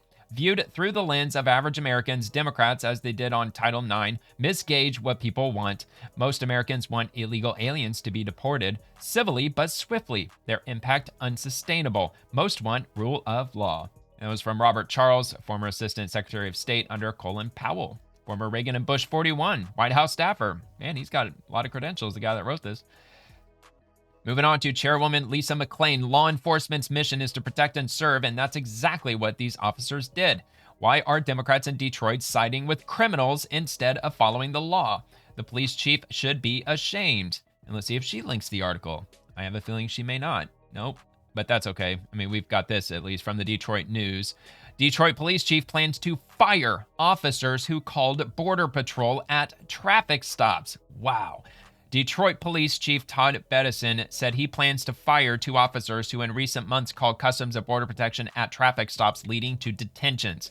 At a Board of Police Commissioners meeting on Thursday, Bettison said he had suspended with pay an officer and a sergeant who called CBP at the 2 traffic stops. He requested the commission allow him to suspend the 2 officers without pay. They had not been identified as of Monday. Well, I mean, like, that's, you know, what more do we really need? I mean, that's just deplorable, man. Absolutely crazy. Anybody who's living in Detroit, I mean, are you really going to stand for that as a citizen of Detroit, a resident, a taxpayer?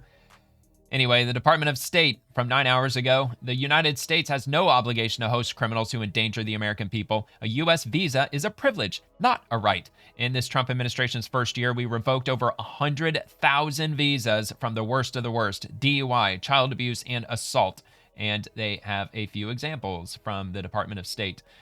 One foreign national was arrested multiple times for domestic violence and public intoxication, plus violating bail. No regard for decency or our laws. Visa revoked. Domestic violence, public intoxication. Another foreign national came to the U.S. to teach young students, then was arrested for assaulting one of them. Visa revoked. One foreign national was convicted of abusing 3 young women by forcibly touching them. Visa revoked. A foreign national was arrested twice for DUI, going 90 miles an hour, weaving through traffic, and posing a threat to everyone on our roads. Visa revoked. Another foreign national was arrested for multiple violent offenses against a domestic partner, including assault, abuse, and threats with a weapon. Visa revoked. The President and Secretary Rubio will defend our borders and our citizens by enforcing our immigration laws. Aliens who take advantage of America's hospitality while violating our laws and threatening the safety of our citizens will have their visas revoked. Amen. And the vast majority of Americans are going to be totally fine with that. FBI Phoenix Reminder, the FBI reward is up to $100,000 for information leading to the location of Nancy Guthrie and or the arrest and conviction of anyone involved in her disappearance. The suspect is described as a male, approximately 5'9" to 5'10" tall, of average build. Report tips to 1-800-CALL-FBI or tips.fbi.gov. And in case you don't know, Nancy Guthrie, she is the mother of Savannah Guthrie, who is a co-anchor on NBC's Today Show. And she went missing on January 31st of 2026. I haven't looked at this at all. There's an entire Wikipedia article on it already, the disappearance of Nancy Guthrie, which I'll put below if you want to read into it. I'm sure it's going to give quite a bit of details. It goes over the timeline and everything, basically everything that they have, I assume. And plus the FBI, they've already released doorbell camera footage, which I played last week on this show, and also some still images of the suspect, and they still haven't found who it was yet. There's a lot of theories out there. If you dig into the comments, there's a lot of people that they think that they've got a pretty good idea as to who this might be. So the missing person, Nancy Guthrie, January 31st, 2026, in Tucson, Arizona. And born in 1942, blue eyes, 150 pounds, and brown hair, race is white, 5'4", female, and the reward is $100,000, of course, which we did cover that. And let me see if I can grab a couple of these comments. Just another detail. Looks like he had a belt on. Not sure about that. I don't know if that's a belt. That could have been an undershirt, maybe. Not 100% there. The FBI is great, but there is a better chance of finding Jimmy Hoffa. Yeah, well, everybody's got their own opinion. Cross-reference backpack sales to purchases of guns with the same palm grip curvature. Walther PPX and H&K VP9 come to mind. Also the MP Shield 9mm. So, people they're sharing images. They're sharing points of view. Let's see. Having seen no progress in the Nancy Guthrie case being solved, I'm offering a $100,000 reward through Crime Stoppers for the arrest of the perpetrator. So, yeah, according to this post, this is fox6now.com. Apparently, it's up to $200,000 now. A Milwaukee attorney offers a $100,000 reward. So, yeah, it's up to $200,000 right now.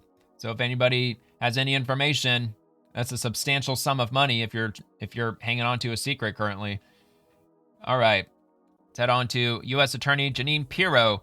DEA agent Melaton Cordero has been arrested in the Dominican Republic and charged for bribery, conspiracy, and visa fraud by my office. She originally posted this on February 13th, but she reposted it today. For anyone else wearing a badge, remember, who thinks they can undermine the priorities of our president, remember, we're going to find you. Let me tell you about something that I can't stand, and neither should you.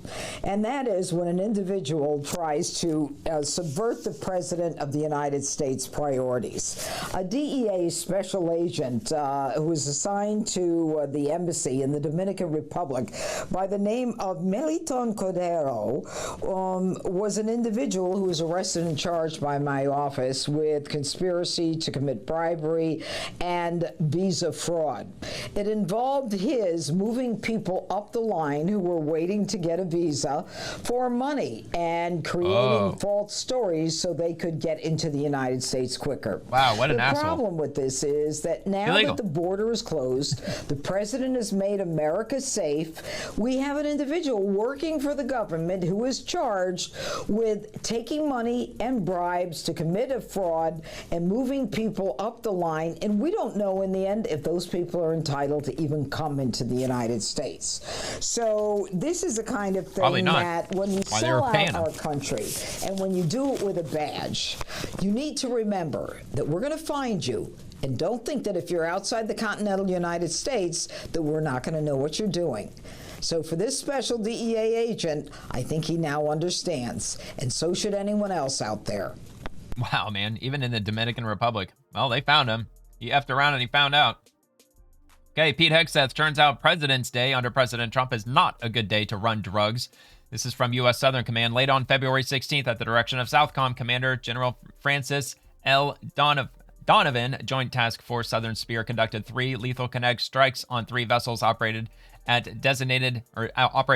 designated terrorist organizations. Intelligence confirmed the vessels were transiting along a known trafficking route and were engaged in narco trafficking operations.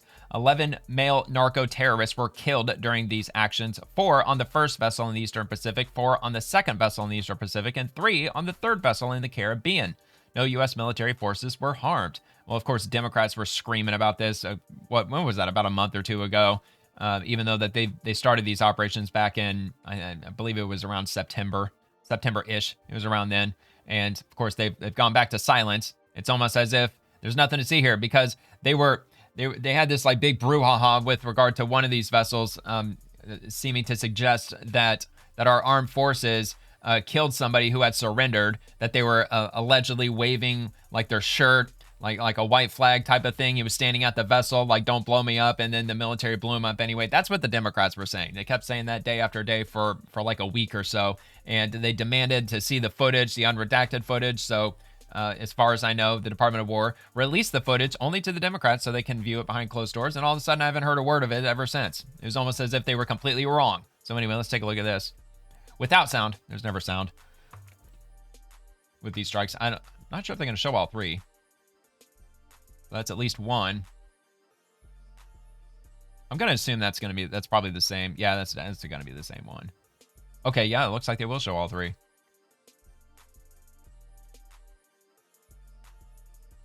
Another one bites the dust.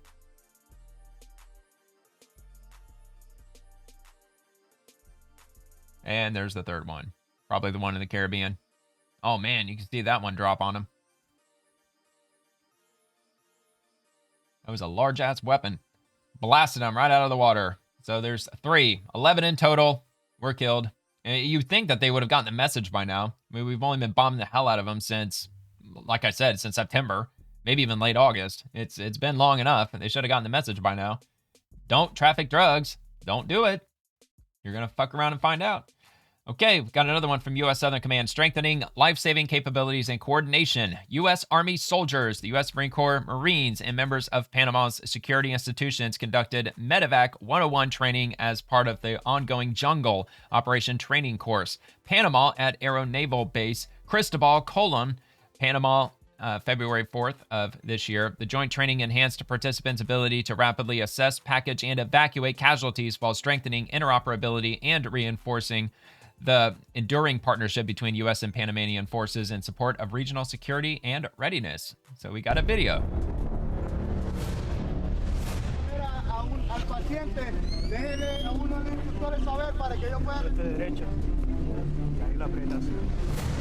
Tails or anything loose.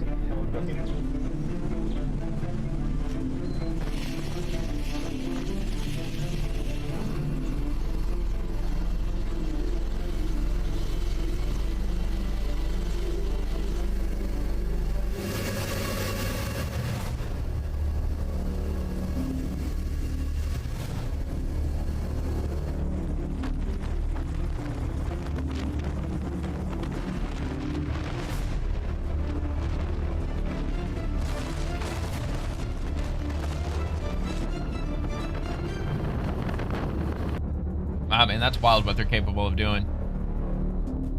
Yeah, they've been doing this stuff down in Panama for months. It's probably, honestly, it's probably a year-round thing. They're probably constantly training down there. But I've been coming across a lot of these video clips from, not only from Southern Command, but from the Army and from the Marines. And anytime I come across one, you know, if there's not too much to talk about, I'll throw it in here and play it. Okay, from DOW Rapid Response, we have gathered at the Pentagon for our monthly worship service. We are one nation under God. So they're still doing the worship service. That's Secretary of War Pete Hegseth. He started them as soon as he became the Secretary of War. And they have a worship service once a month in the Pentagon. And they are still holding the service. And they held it today.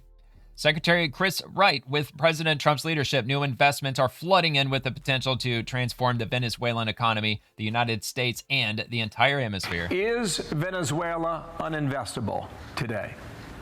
uninvestable? Absolutely not. Absolutely not.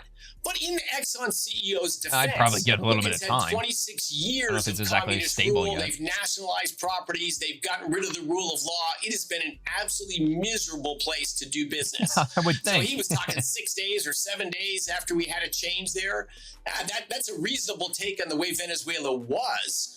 But now it's rapidly on its way to driving new investment in Venezuela. In fact, new investment is happening today. Look, I get all this with the whole like energy sector and investing and like the soon to be flourishing economy in Venezuela, but like how's the situation happening in the like the military ranks in Venezuela? Like are they going along with like who like well, and also the whole nother thing, like the lady who is currently the president of Venezuela, the interim president, are they going to hold elections? Because according to the Venezuelan constitution, if there is a president who is removed, whether if it's either by the way of Maduro or if he dies in office or whatever, they're supposed to be holding a special election 30 days after that president leaves his position as president. And they haven't done that. It's been over 30 days. So I would just like to know, like, what's exactly happening with regard to the Venezuelan government.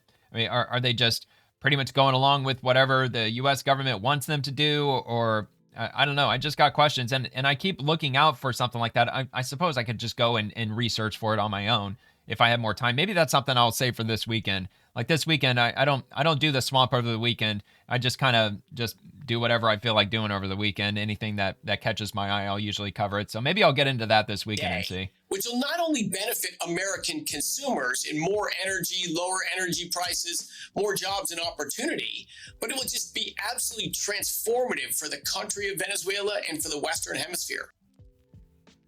Okay. Well, look, it's still good news. I mean, I'm not going to downplay that in any way. I mean, Venezuela has the largest oil reserves in the entire world. But yeah, this weekend I'll do a video on if Venezuela, if they're going to have if they have a scheduled special election coming up, if they're even talking about it. Is there turmoil in the military ranks? Is there a power vacuum happening at all, or has it largely just simmered down, calmed down, and they're ready to just move on? The latter is probably true. That's probably really what's going on. Otherwise, I think they would probably be talking about that. From townhall.com, watch Alaska Senate candidate Mary Peltola, Democrat, explains that her Eskimo name is the one who rolled. Our names are non-gendered. We also do not have pronouns. We are so far ahead of the curve. My name is Mary Peltola. My Eskimo name, my Yupik name is the one who rolled. It's a super common name. Many, mostly men. Our names are non-gendered. We also do not have pronouns, so we were so far ahead of the curve on that one. And that is a true statement. But okay, good luck with that, lady. Good luck with that in Alaska. I guess we'll see what happens with her attempting to run for elected a position in Alaska, a Senate candidate. So I'm assuming for like the U.S. Senate or maybe like the state level Senate. I don't know, because there's the state level Senate too. So maybe. But I doubt it. I'm assuming she's running for one of the two senators of Alaska.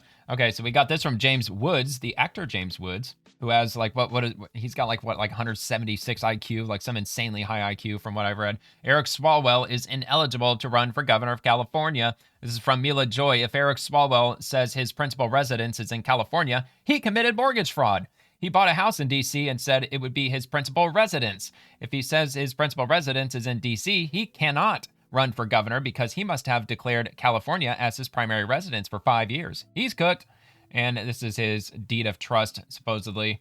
Let's take a look. Definitions, words used in exculpable sections of this document are defined below. In other words, are defined in section 311, blah, blah, blah. Anyway, let me just read this part with the highlighted.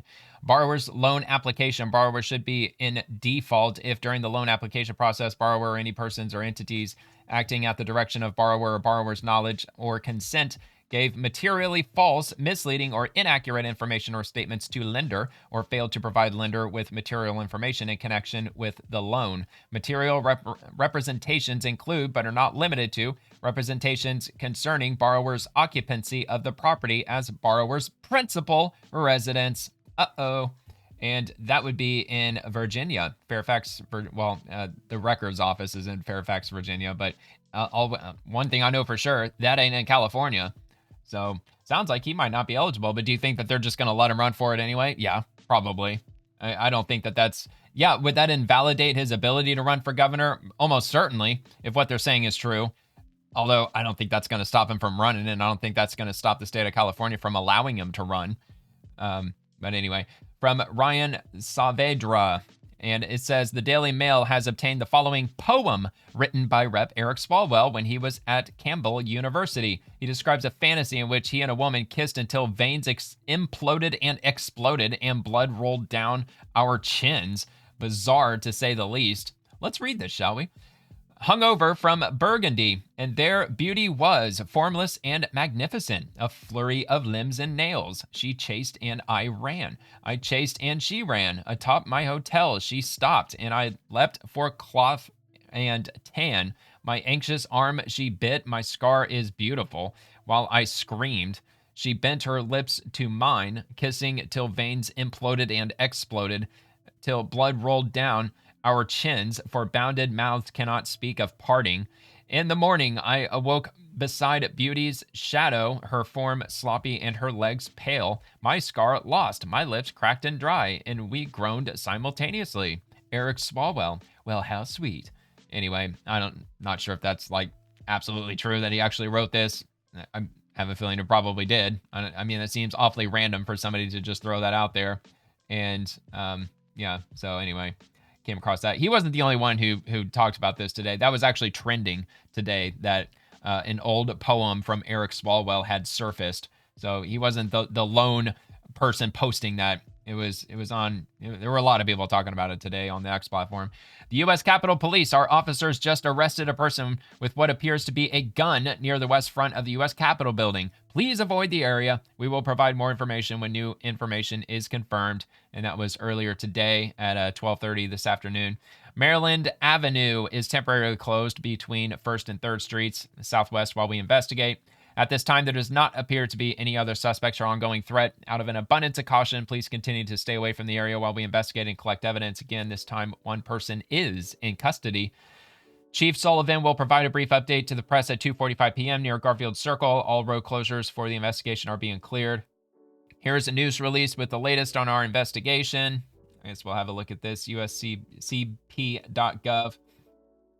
And it says the U.S. Capitol Police officers surrounded and arrested a man who ran toward the U.S. Capitol with a loaded shotgun. Holy shit, he brought a shotgun. Uh-oh. The arrest happened shortly after noon on Tuesday, February 17th on the Lower West Terrace. The suspect also had multiple rounds of ammunition and a tactical-style vest.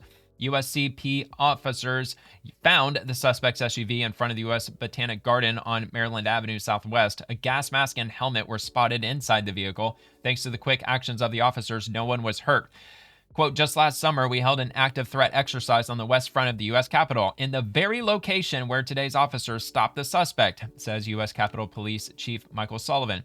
These now routine exercises are planned monthly and in different areas of the Capitol complex to keep our officers ready for potential threats just like this. The suspect, 18-year-old Carter Camacho of Smyrna, Georgia, was arrested for unlawful activities, carrying a rifle without a license, unregistered firearm, and unregistered ammunition.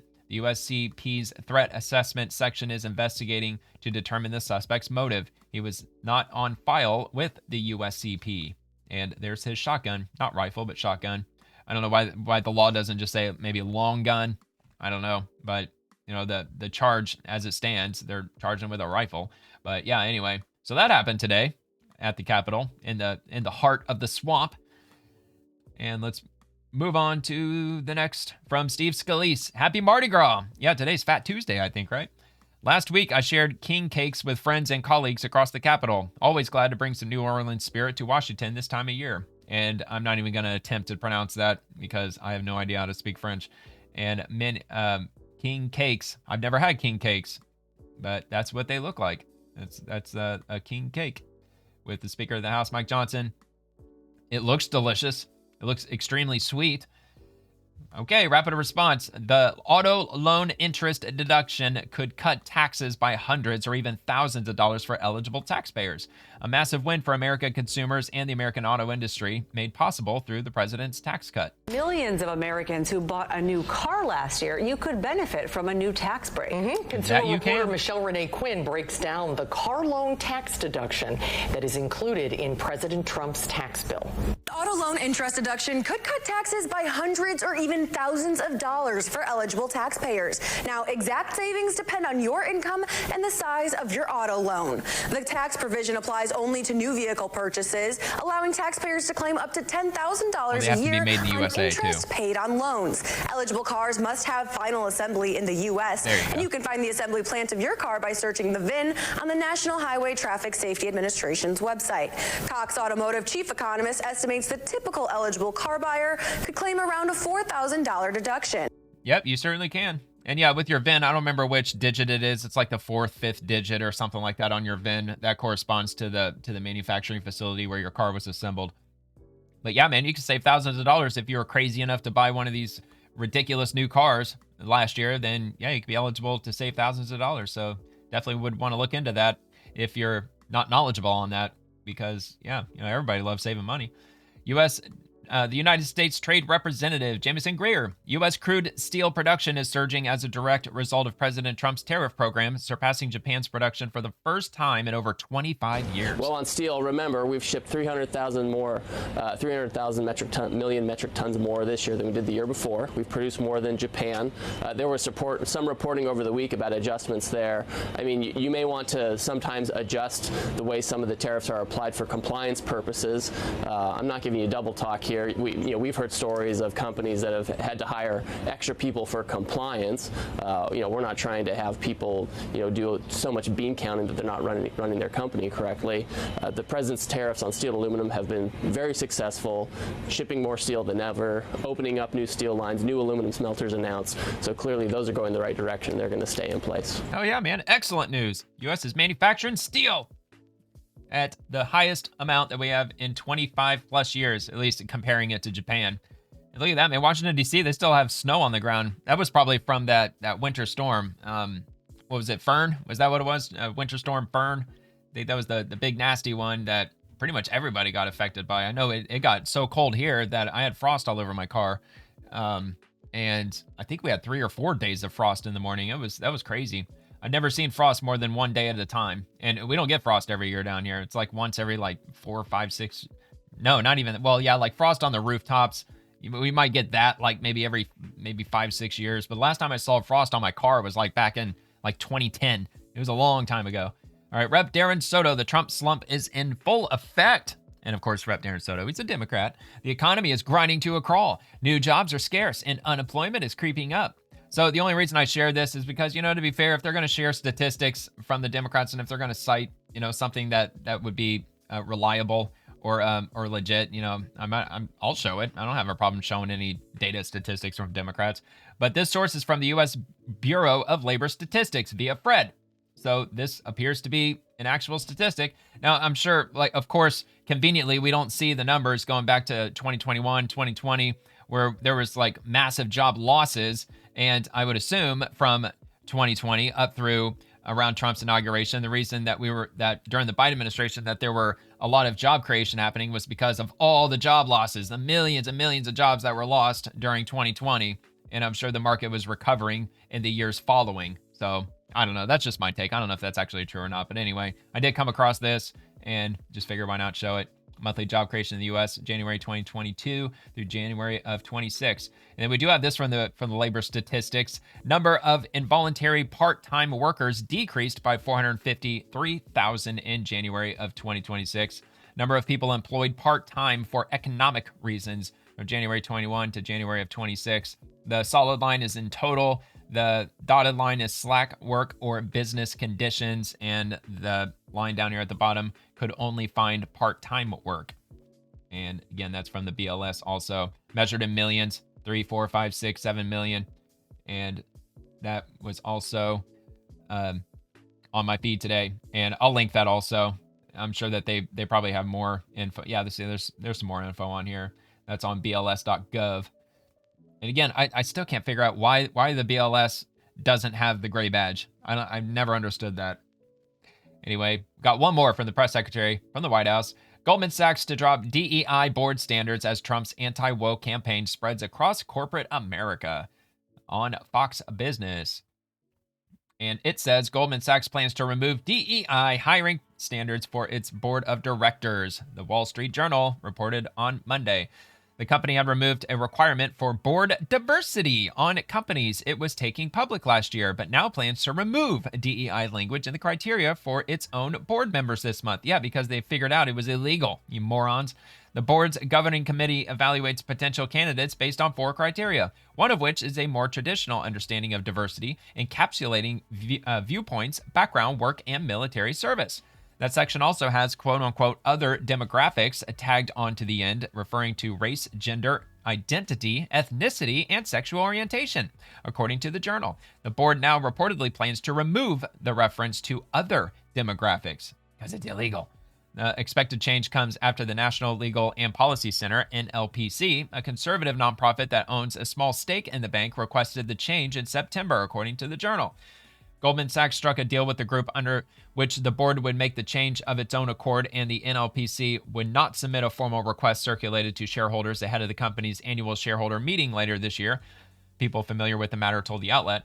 The change comes as part of a wider rejection of DEI policies, thanks in large part to President Trump's return to the White House last year. Trump moved quickly to drop the hammer on DEI, signing an executive order on day 1 titled Ending Radical and Wasteful Government DEI Programs and Preferencing, which directed federal agencies to stamp out DEI-style programs across the federal government. The following day, Trump signed a second order aimed at restoring merit-based opportunity, including changes for federal contracting and related compliance. Yeah, if you're good enough for the job, you get the job. If you're the best at the job, compared to all the other applicants, you get the job. Not because of what you look like, it's because of how good you are at doing said job. All right, we've ended the tyranny of so-called diversity, equity, and inclusion policies all across the entire federal government and indeed the private sector and our military. And our country will be woke no longer, Trump said in March. The administration has also targeted DEI initiatives at America's elite universities, seeking new funding agreements with Columbia University, Harvard, and others. Harvard has been a main target of the Trump administration's attempt to leverage federal funding in order to crack down on anti-Semitism and woke ideology.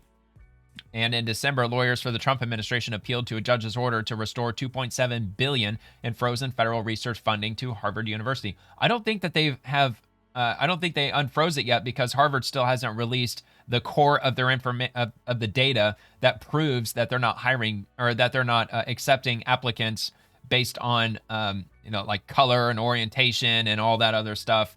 But I believe that the DOJ is still waiting on that.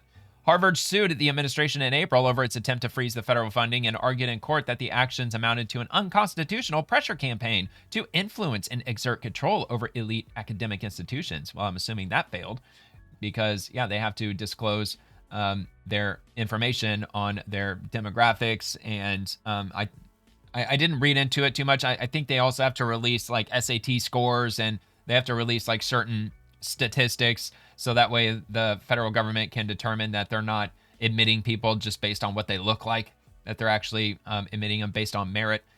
All right, Anish Koka, MD, quote, the COVID response was a symptom of replacing the culture of questioning in science and medicine with a culture of authority. It didn't matter what was actually true. What mattered was whether you were aligned with authority. And that's Jay, and I can never say his last name, but he's the NIH director, Bhattacharya. I think that's how you say his name, Bhattacharya.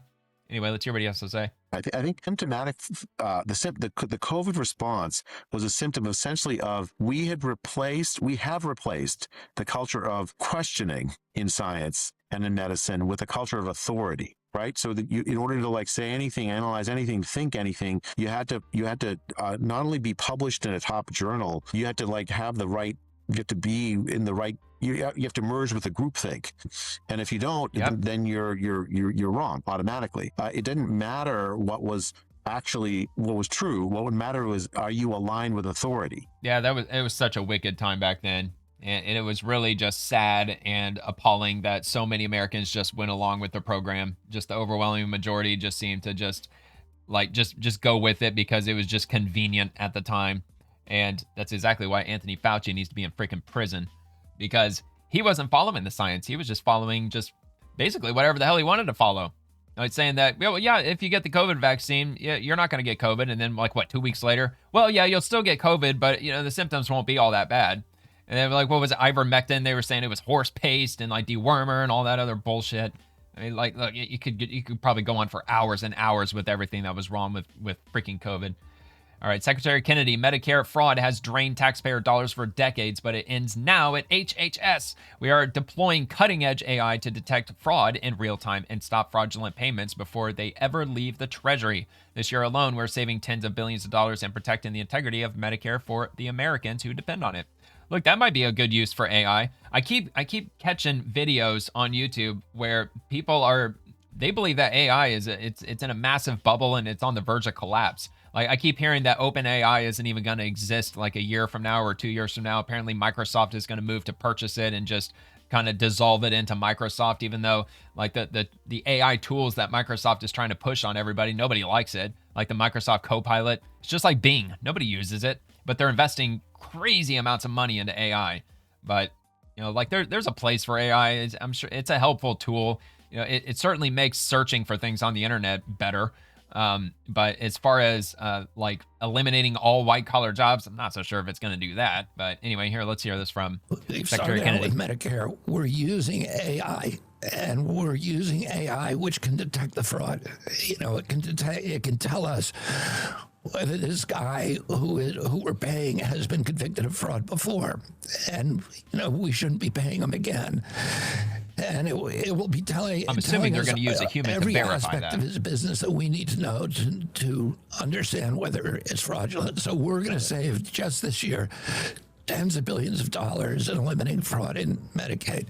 Well, look, once they have that AI system in place, once they have it just in the system, they could probably feed hundreds of thousands of applicants in through that AI system, and it would probably just compile all of the results for all 100,000 people in probably seconds. Like that's how crazy AI can be. And if they used to pay it under the Biden administration, the system was called pay and chase.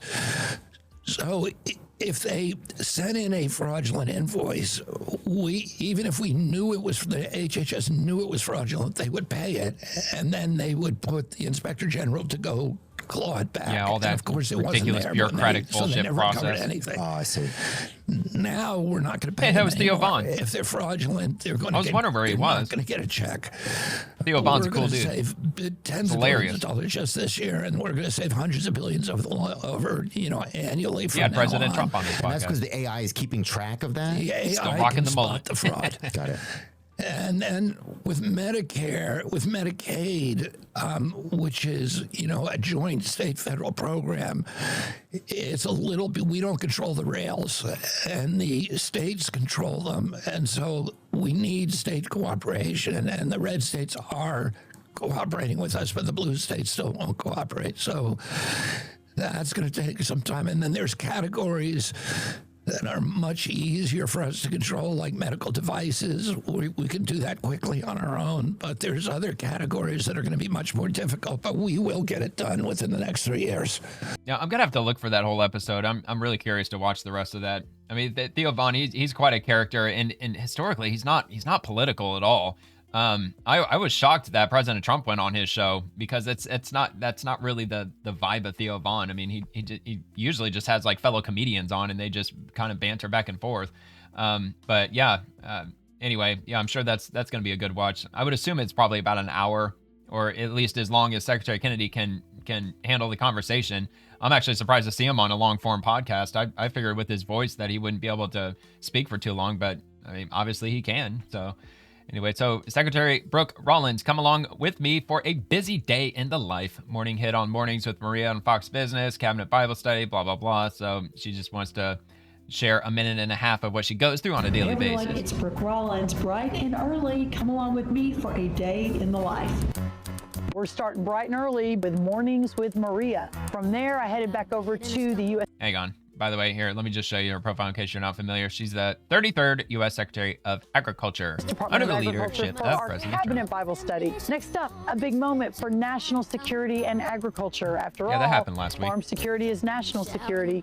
We signed a new agreement strengthening coordination to protect American farmland, food systems, and research. Keep China Then I out. headed over to Keep an the event adversaries at out of our HHS farmland. with my friend Secretary Bobby Kennedy, focused on making America healthy again, announcing new USDA guidance to help schools and child nutrition programs put real healthy food back at the center of the American diet. In the afternoon, I then made my way over to the White House to talk conservation and land stewardship as part of the Make America Beautiful Again effort. The day doesn't stop there. Before our lawfare roundtable, we paused for prayer, asking for wisdom and clarity as we serve rural America. We then unveiled the Farmer and Rancher Freedom Framework, restoring power to producers and pushing back on burdensome regulations. And here we are wrapping up the day, meeting with the CPAC Rancher Coalition. A long day, we're still going, but we're just getting started. See you soon. All right, well, there you go. The day in the life of the Secretary of Agriculture. I'm not sure if that was all in the same day, though. I mean, that was probably an especially busy day, though. Maybe not. Maybe it's really that busy every day. Okay, Natural Resources Conservation Service. There's several western states that are experiencing the lowest snowpack levels on record, or a snowpack drought, and that could present challenges for agricultural producers. Snowpack isn't just about skiing. Yeah, I'm sure it has to do with runoff, providing water to farmland, and that can't be good, and that's in the state of Utah. So, yeah, I would have never even thought that. I thought this winter was an especially snowy winter for everybody, but evidently not in Utah. Okay, and finally, from Xena Cardamon, the space station rarely makes big changes to its orientation, but we were lucky to experience such maneuvers, flipping around to fly butt first, then flipping back again before and after each SpaceX CRS-33 reboost. This 60x speed time-lapse was one of my favorites since it captures a little of everything: sunset, lightning storms, air glow, moon glint, stars, and sunrise, as we did one actually very slow orbital cartwheel from Atlantic to Pacific. So the entire space station like flipped around, and they caught it on camera. Let's have a look at this.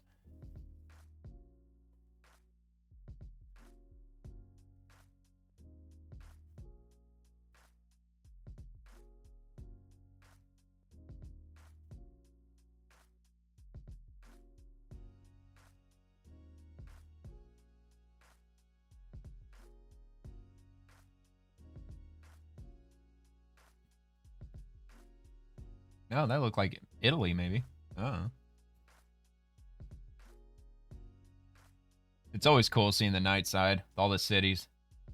It's wild.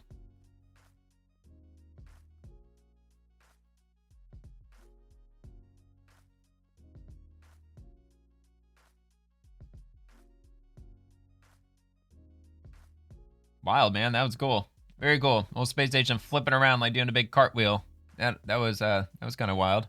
Pretty cool to see.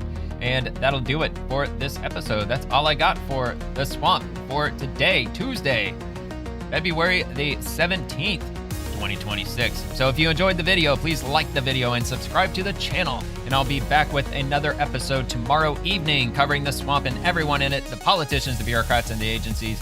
And also I post daily on X, so feel free to comment over there too if you'd like. Thank you so much for watching. Hope you have a great rest of your night, and God bless America.